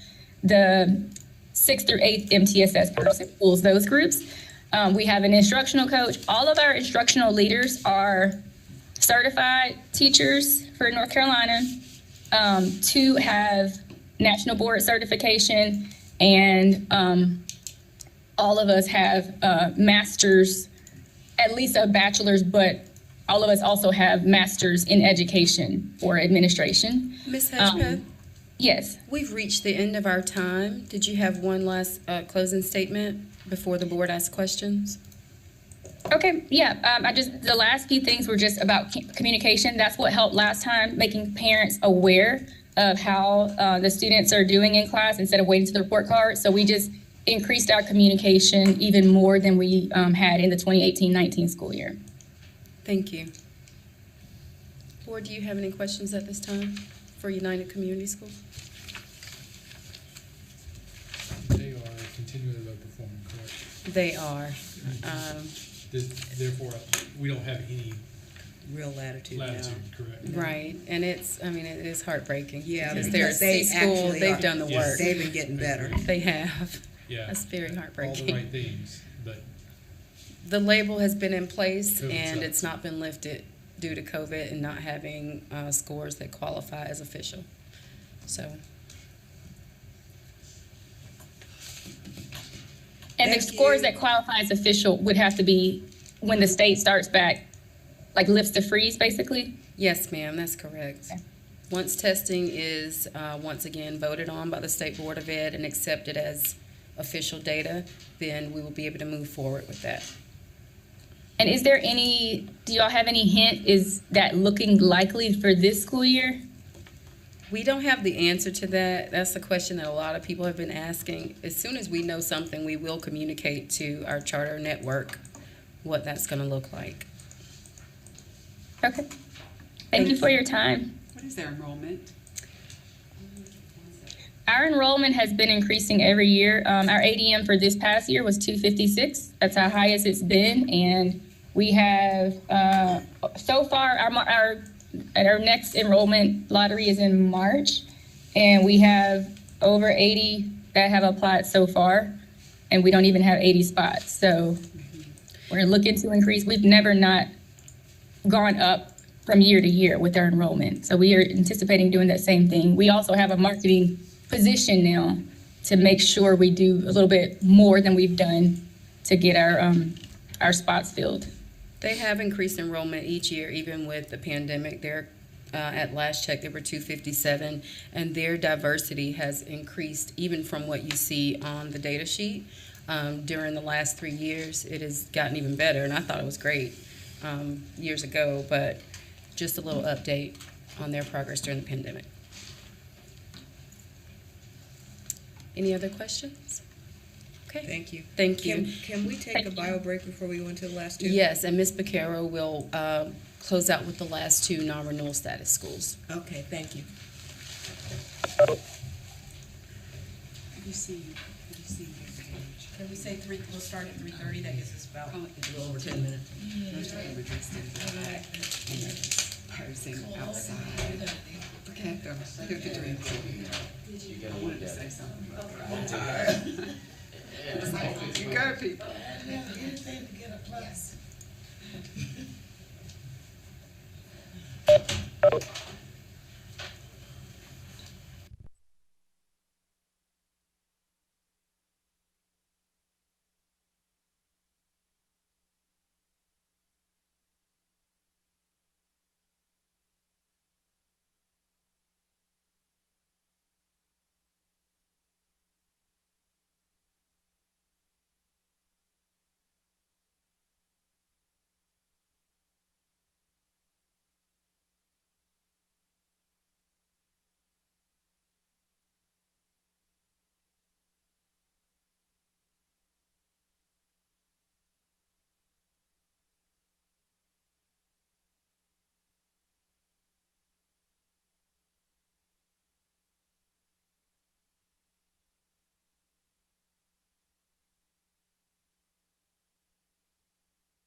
The first that you'll hear from is Uproar Leadership Academy.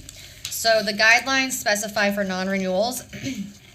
Non-renewals fall in under current and persistent patterns of compliance issues, financially unsound audits for the last 2 of the immediately preceding 3 years, academic outcomes that have not been comparable to the local LEA in any of the immediately preceding 3 years, and the school has not met growth in the last 2 years.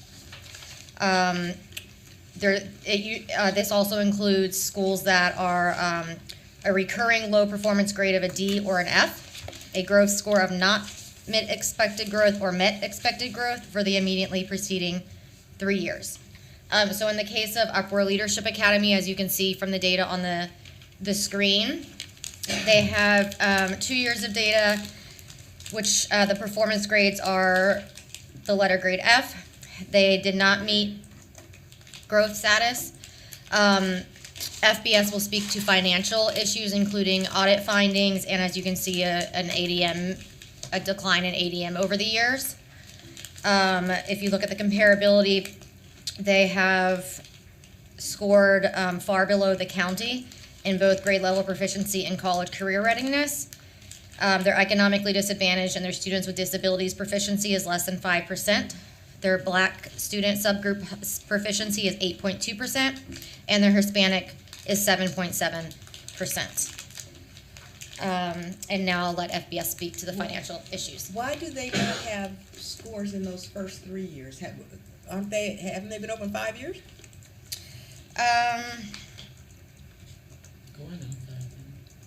No, they opened in 2017, actually. Oh, okay. Yeah. Yeah.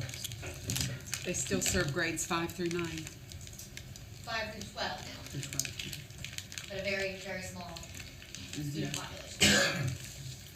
I'll speak first to the ADM.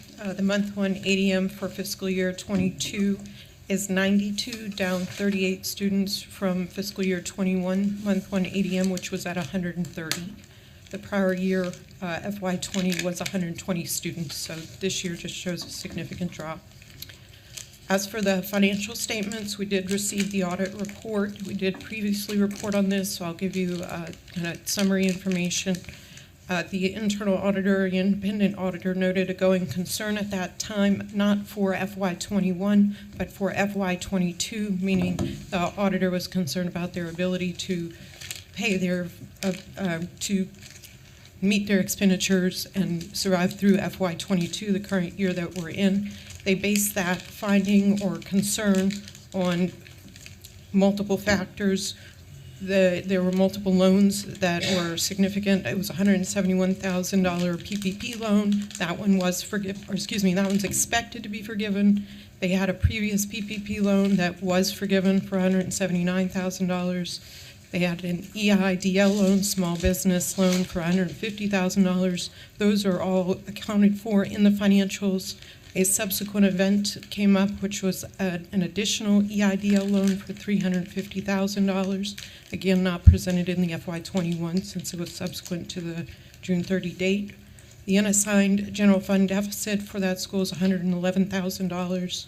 Expenditures exceeded revenues by $369,000. The expenditures have in fact exceeded revenues for 3 of the last 4 years. Their negative unassigned government fund balance has also been negative 2 of the last 4 years as well. In addition, per the audit, there were 2 loans that were of particular concern that were repaid, one at about a 50% interest rate. The other one was at a 25% interest rate. The long-term debt at the end of FY21 was $321,000. That included one of those PPP loans that they're expecting to be forgiven. They do have a very low cash balance at the end of June as well, approximately $2,000. The 2 high interest loans, you said those have been paid? Yes, ma'am. They were paid as of the end of FY21. Yes. So the long-term debt was, you said, $321,000. But then they had a subsequent event of another $350,000 on top of that that won't show up till this next fiscal year. That is in the accurate. statements, okay. Correct. So you're looking at over $600,000. Correct. Okay. But that includes PPP funds that. 140 of it is PPP that will probably be. It's about $500,000 in debt. 171,000 will be forgiven, is expected to be forgiven. Thank you. Yes, ma'am. Are they on the phone, Ashley? Genizia, are you on the line? Yes, I'm here. Okay, you can go ahead. Okay, you can go ahead and start your presentation. Okay. Great afternoon, everyone. I'm Janicia with Upper Leadership Academy. So, as everyone is aware, we opened in 2017. We do offer transportation for our scholars, and we're part of the Child Nutrition Program. Yes, if you can stop on that slide, please, the path to success, because I'm going to lead, everything that I'm going to say is going to lead up into the next slide. So this year we did implement the Civil Air Patrol. We've learned from the previous years as we were seen to be a military alternative school, and we wanted to remove that stigma. We understand that, you know, the military is part of our mission and is part of the culture of the school, but we wanted to make sure that we implemented a program that will get away from the stigma of being an alternative school. And so this year we implemented the Civil Air Patrol program, which is going pretty successfully, introducing that to our scholars for the first time and getting their excitement and also their participation. The first 2 years of operation, we did struggle with identifying our school culture. In year 3 of October 2019, we started to implement parts of the Uncommon School model. And also teach like a champion for our instructors. With that, we start noticing a turnaround when it came to behavior for our scholars, minimizing the out-of-school suspension and really trying to find more ways to keep our scholars in class versus home due to being suspended. And then that's when COVID hit us. 2020 and 2021 last school year, we did implement remote learning utilizing the platform at Mentum, and we offer face-to-face instruction for those that were more comfortable coming on site. Now, going into this current school year, there have been a lot of lessons learned. It's evident and it's quite evident that our academic performance suffered.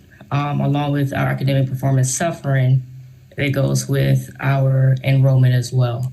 Last year we did increase enrollment, but this year, unfortunately, our enrollment did decline in comparison to last year. And so it's looking at what can be done for the school as a whole. How can we turn things around in a quicker fashion? Because we do not have time. We're in year 5 right now. We're sitting here in front of you guys for renewal. And, you know, we are aware that we have been recommended not to renew. And so we want to just go into what has taken place this current school year. So during the summer, we did the school leadership, became part of the Want More, Do More cohort. And with that, there are some focus items such as observation and feedback, instructional coaching systems, weekly data meetings, and also implementation of systems. As we started going through this training, there was a lot of realizations of what we were missing in our school. Yes, we were taking up data, but we were not utilizing the data the correct way. We realized when it came to really diving deep into the data is more than just looking at how our scholars performed on the assessments. It's more about diving into why they are getting their questions wrong and how we can get them to the point where they have a clear understanding of the standards that's being taught. And that's getting our instructors the proper training that they need and the proper coaching that they need, which means we have to do the same for ourselves. And so that is the reason why we came to be part of that cohort, because we realized we were lacking in a lot of areas to help our scholars perform in a more proficient way. So for this school year, during the summer, we did start that process of being part of the Want More, Do More. But with our scholars, we did things a little different.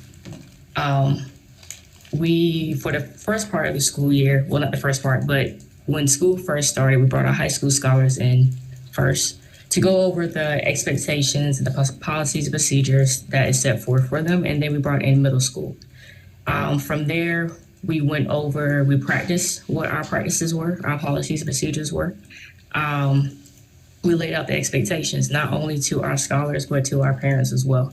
We understood that due to COVID, there was, some attendance issues, and we wanted to really focus, a lot of attendance issues, but we really wanted to focus on getting more of our scholars excited about coming to school, but be more intentional of how we're doing our instruction this year. And so with that, we did our orientations for high school and for middle school. But we also have 4 parent-teacher conferences this year. We focused on the SEL for scholars on a weekly basis, which also includes conflict resolutions with a partnership with the City of Charlotte.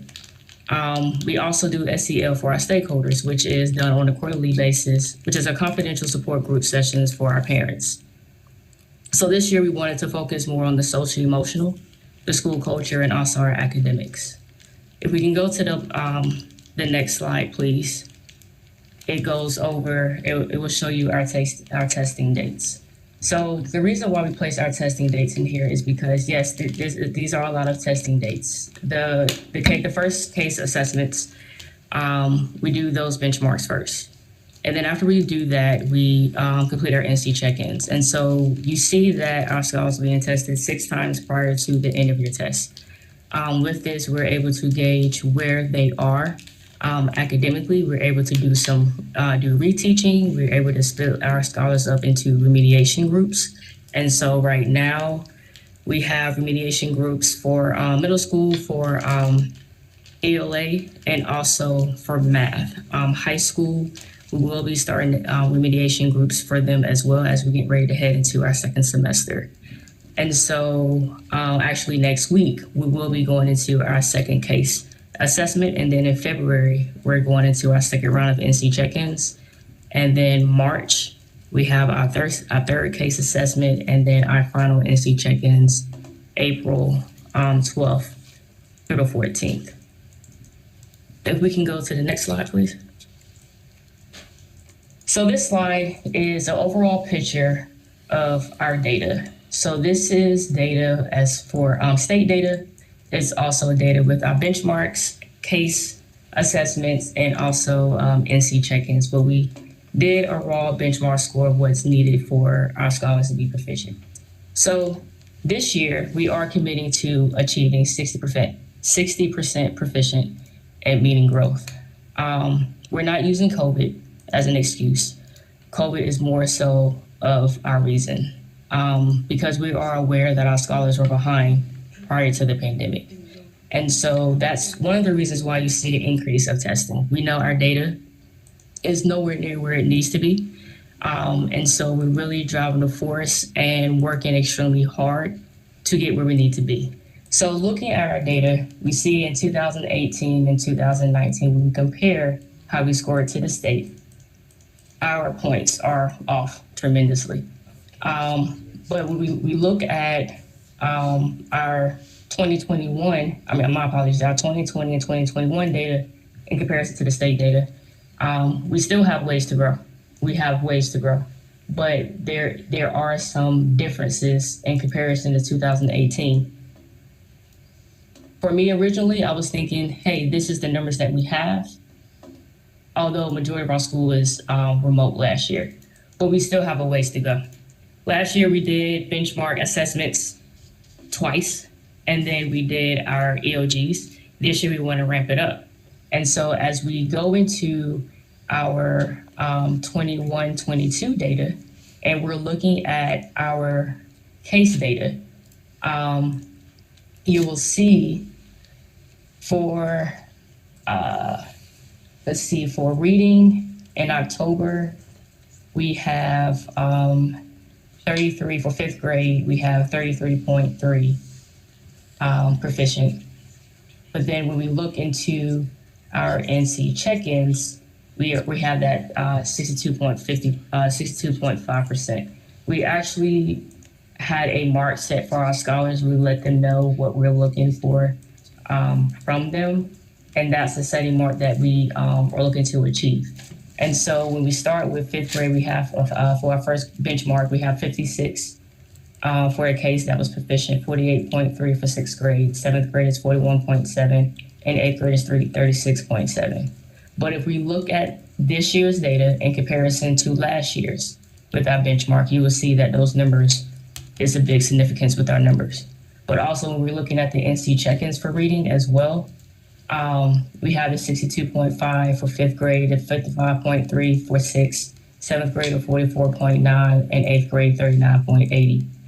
But we want our scholars to be scoring more than the 44.9 and 39.8. We want to see numbers above 60%. So when we're going for our next NC check-ins, our NC check-ins 2, we're actually we're looking to achieve at least at minimum 70%. And then we are increasing it more when we do our third check-in at 90%. With math, the numbers is a little lower than ELA. For fifth grade, we have 42.8. With the NC check-ins, we went down a little bit. We went to 33.6. We went down in all sectors for math, except for eighth grade. They increased by 3.60 points. For science, for our first benchmark is 55.6, and then for our NC check-ins is 51.30. But then again, if we look at our benchmark data from year 2020 and 2021 in comparison to this year, you'll see a significant difference in the data. Also, when we move forward, we're fast forward, and we have NC Math 1. We're looking at the NC check-ins is at a 20.70, and our first benchmark was a 27.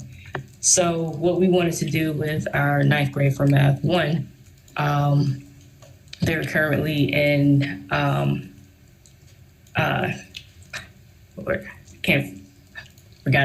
forgot the course name, but it's in preparation of Math 1. We wanted to expose them to that. We wanted to go ahead and give them the assessment to see where they are. Go ahead and start bridging those gaps now, so when they are in Math 1, they are prepared.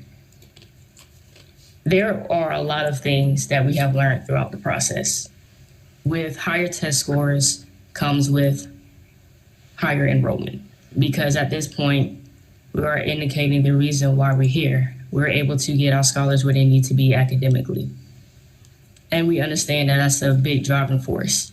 Without the data for academics, enrollment will lack. When enrollment lacks, so does our finances, so does our funding. We understand it's a big scope. Janisa, can you wrap up so we can get to questions? Yes, my apologies. Yes, I can. And so this year, as I mentioned before, speaking with the other school leaders, with the board, and also our staff, we're committed to getting our scholars at. Our goal is 60%. Our goal is to meet or exceed the state average. Again, COVID is been our driving force. I understand that you guys have to make a decision. We do ask if that decision could be made after our scholars test in May. And we're most definitely wanting to present to you our data on a monthly basis if you would like to see it to track our progress.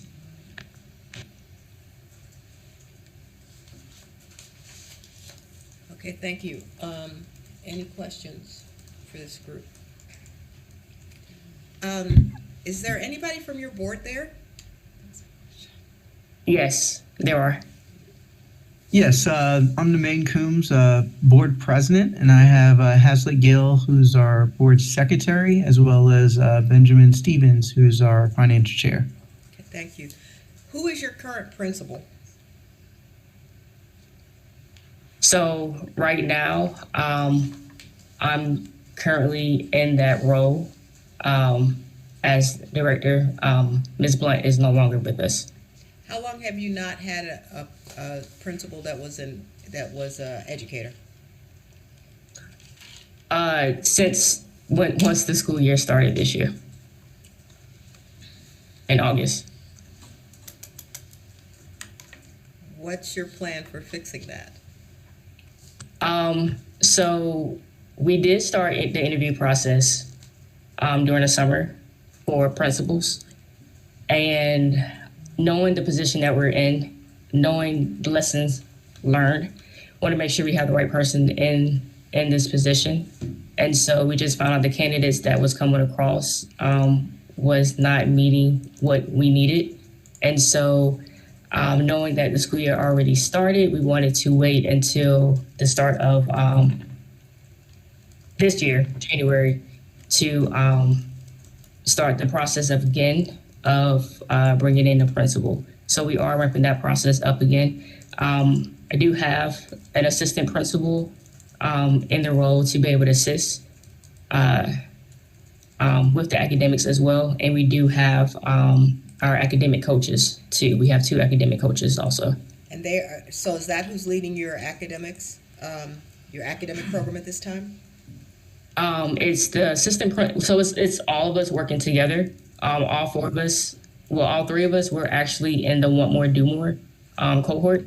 And our other academic coach, she's also receiving the training like through us as we're going through the process. This is Mr. Frank, can you verify for me who actually is on the board? I heard Mr. Combs. Yes, and then Mr. Hazlitt Gill, who's our secretary, and then Mr. Benjamin Stevens, who's our finance chair. So you have 4 board members? That are here today, yes. Oh, I'm sorry, total, like. Oh, total? Yeah, so it's total. I'm sorry. Yeah, it's a total, I believe, 7.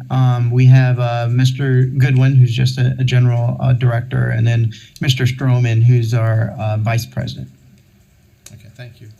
And the principal that you had in place that had just left to begin the year, how long was that principal employed by Uproar? The principal that left, that's no longer with us. Yes. She was with us for a year. For 1 year, you said? Yes, that's correct. And who was the principal prior to that? So I was standing in the position prior to Ms. Blunt, but prior to that we had Ms. Purvis. How many total positions do you support, and how many of those are instructional positions? So I step in as the director and interim principal. When it comes to the academic portion, that is spread across. So that's spread across with the assistant principal and also with our academic coaches. And what's the total number of instructional staff that you have, and then the total number of staff in the school? Yeah, so we have 10 instructional staff, like as far as teachers. And as far as personnel across the board, I believe is 19.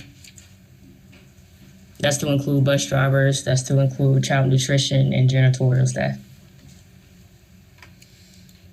So correct me if I don't remember well enough, but it seems like every year, since I've been on CSAP, every year you have come before us as a low-performing school, and every year you have done the presentation because you haven't had a principal. Is that correct? So I've done the presentation. The first time that we had to go up to you guys, I had a principal, but she was out on maternity leave. When I came up before you in year 3, it was 3 other individuals that was with me that was part of the instructional staff. Last school year, I came before and I did a presentation. I did have a principal. And this year, I'm before you, do not have the principal. I'm standing in as that for now. So you've never had a consistent school leader, correct? That is correct. If you have 10 instructional staff, how many kids do you have in high school? So we have 110 scholars total right now in high school. Give me 1 second, please. I can give you that number.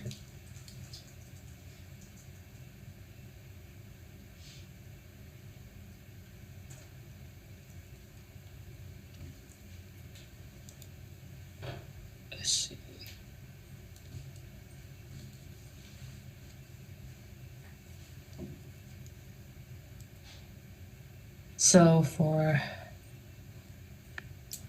high school, we have my report pull up. Enrollment.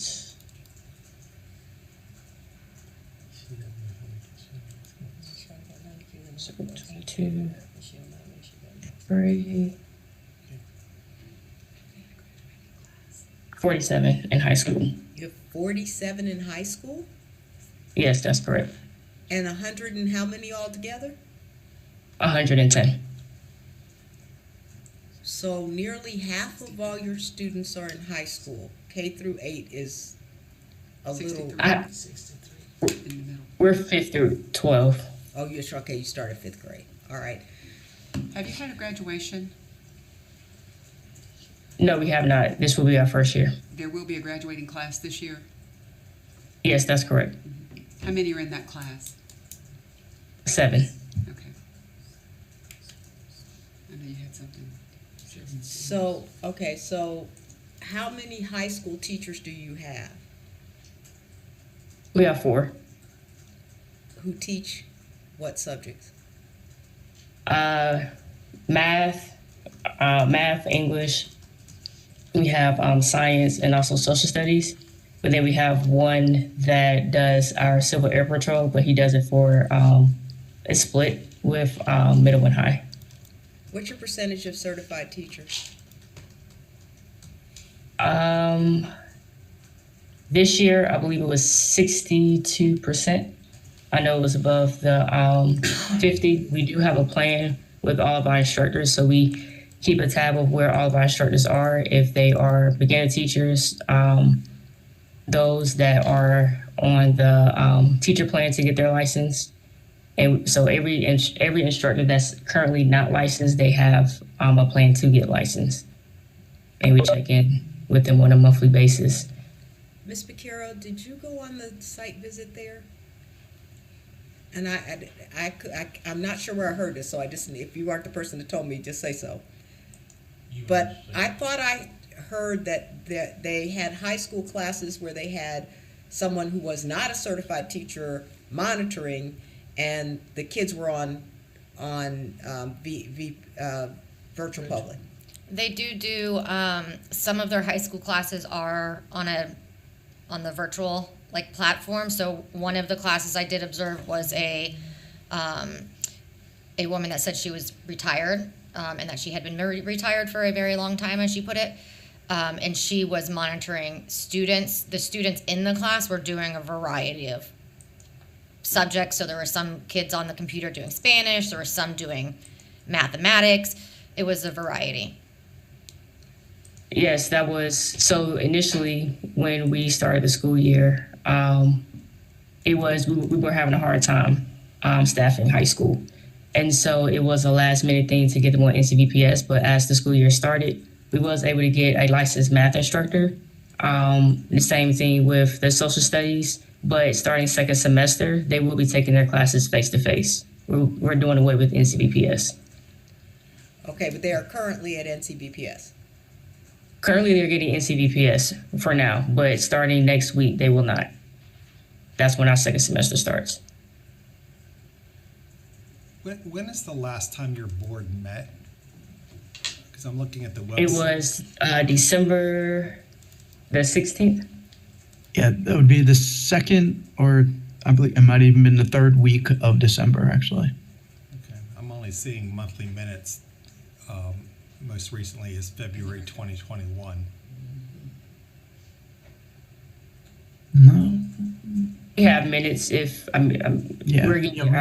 we are getting our website updated. There's no excuse, but we do have the minutes to produce. Can you speak to the long-term debt of over $500,000, and that's not even counting the PPP loan that will be forgiven? And how you plan to meet cash flow with having that long-term debt and still running deficits?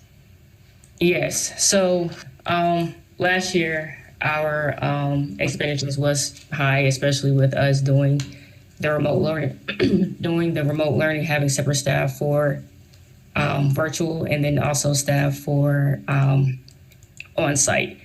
The big thing is we start working with a marketing firm, Charter School Capital, to help with our marketing efforts. This year we did look at what was working, what wasn't working, what we can do as a school to change that. And so we've already started the process for open enrollment. We started that in the beginning of December, starting that process early. Two, it's working with our current parents and helping change the reviews that we have currently on Google to show that's where we was, but where we're heading, because we do have a lot of parents that are pleased by what we're doing at the moment right now, and just help utilizing our parents to help drive with the word of mouth. The big thing is for us right now is the academic data. At the end of the day, we understand that academic data is that's going to speak loud more than anything else. It's going to be the academic data, and that's why we're using that as our driving force. Our parents are full aware that that's what we're pushing, and so when it comes to that, if we're knowing that we were known as a alternative school, and we were low performing, we have low test scores, but seeing that this is a school that started off this way, but now this is what they're scoring, this is where they have their scholars, is going to give us a big push, because we're showing that we can get our kids where they need to be academically, which will help our enrollment as a whole. But also at the same time, knowing that it will also help with teacher turnover. So we're not having to constantly hire new staff, and it will give us more of a gauge of where we will be when it comes to enrollment, because we'll have steady enrollment. And so it's lowering our expenses, cutting some expenses, working on the academic data to help drive our enrollment by increasing our numbers. I do feel the first thing is we have to get our academics where it needs to be, so that way we can drive our enrollment in the right direction. Using Charter School Capital is good, but we have to have information to market the school, and that's going to be the academics. Any other questions for Janicia? Okay, thank you. Thank you. Have a great day. You too, sweetheart. Okay.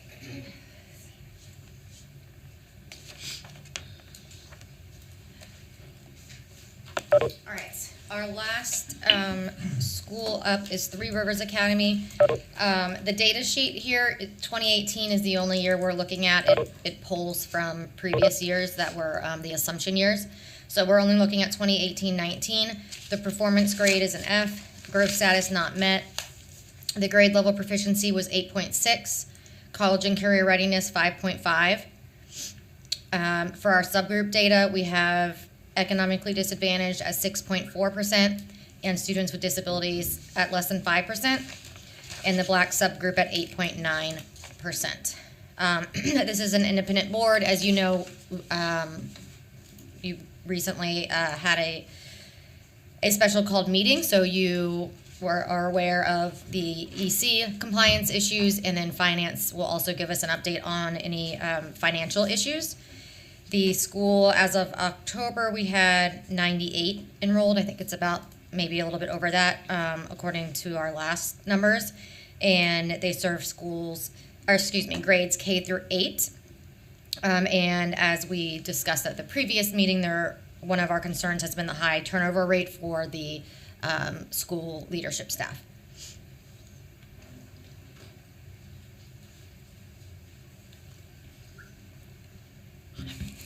So there are two issues of financial noncompliance with the school at this time. The school's in disciplinary noncompliance status for low ADM. The ADM assessment is based on month one ADM, and we reassess that every year based on the same data. So in FY22, month one ADM reported 73 students. The other issue that we currently have is we've issued a cautionary noncompliance status in relation to the financial statement audit, which has not been received at this time. They've been given 30 days from Friday, I believe the 5th, to provide that information before being moved to a probationary status again, just for that issue. Previous noncompliance in FY20, they also had month 1 ADM that was less than 80 as required by general statute, and that is all the information that we have at this time. Was the audit on time and the previous audit was on time? No, ma'am. No, we got last year's, I think it was in May. It was held until July by the LGC due to concern with the finding. Thank you. Okay, representatives from Three Rivers.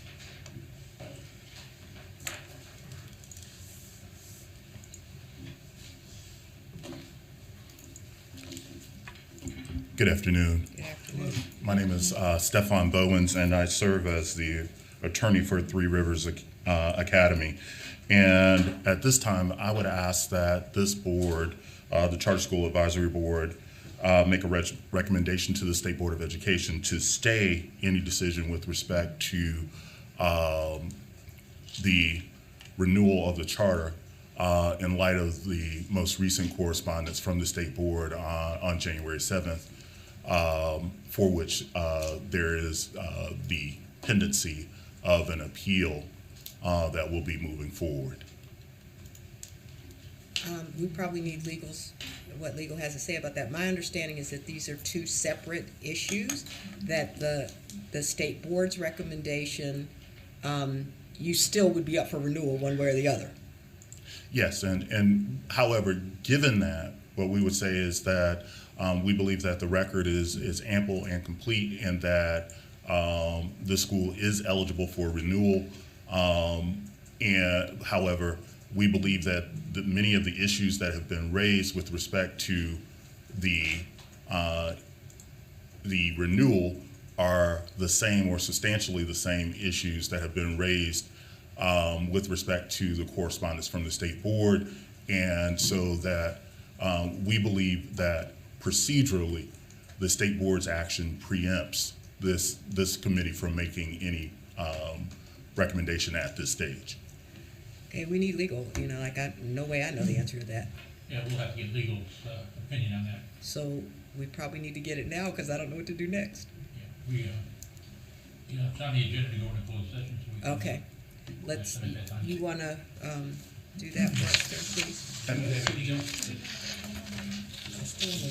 No, we don't. We certainly would like the opportunity before you close it out, depending on what your legal says, to be able to respond. If in fact they say that we can go forward with it, then you will have the opportunity to respond. Thank you.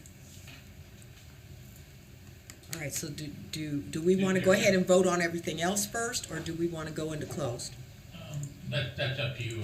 I would What do say, you guys want to do? vote on them all at the same time. I say vote and then go. Is legal to close. prepared right now for closed session? We can't, yeah, they're prepared. Oh, then Okay, what do you guys want to we do? go to close then if they're ready. Okay. And then we come out of closed. Yeah, vote. when we come out of closed, we'll vote, okay. I make the motion that we go into closed session pursuant to North Carolina General Statute 143-318.11A3 to consult with our attorneys in order to preserve the attorney-client privilege between the attorneys and the public body. I second. It's been properly moved and seconded. Any discussion? All in favor? Aye. Aye. Any opposed? Going into closed session at 4:07 p.m. Can you, does everybody have a mask to wear in closed session? If you could bring a mask, that would be great.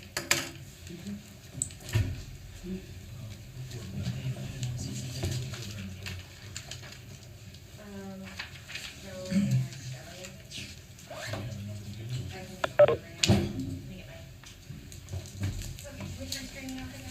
We're gonna be back.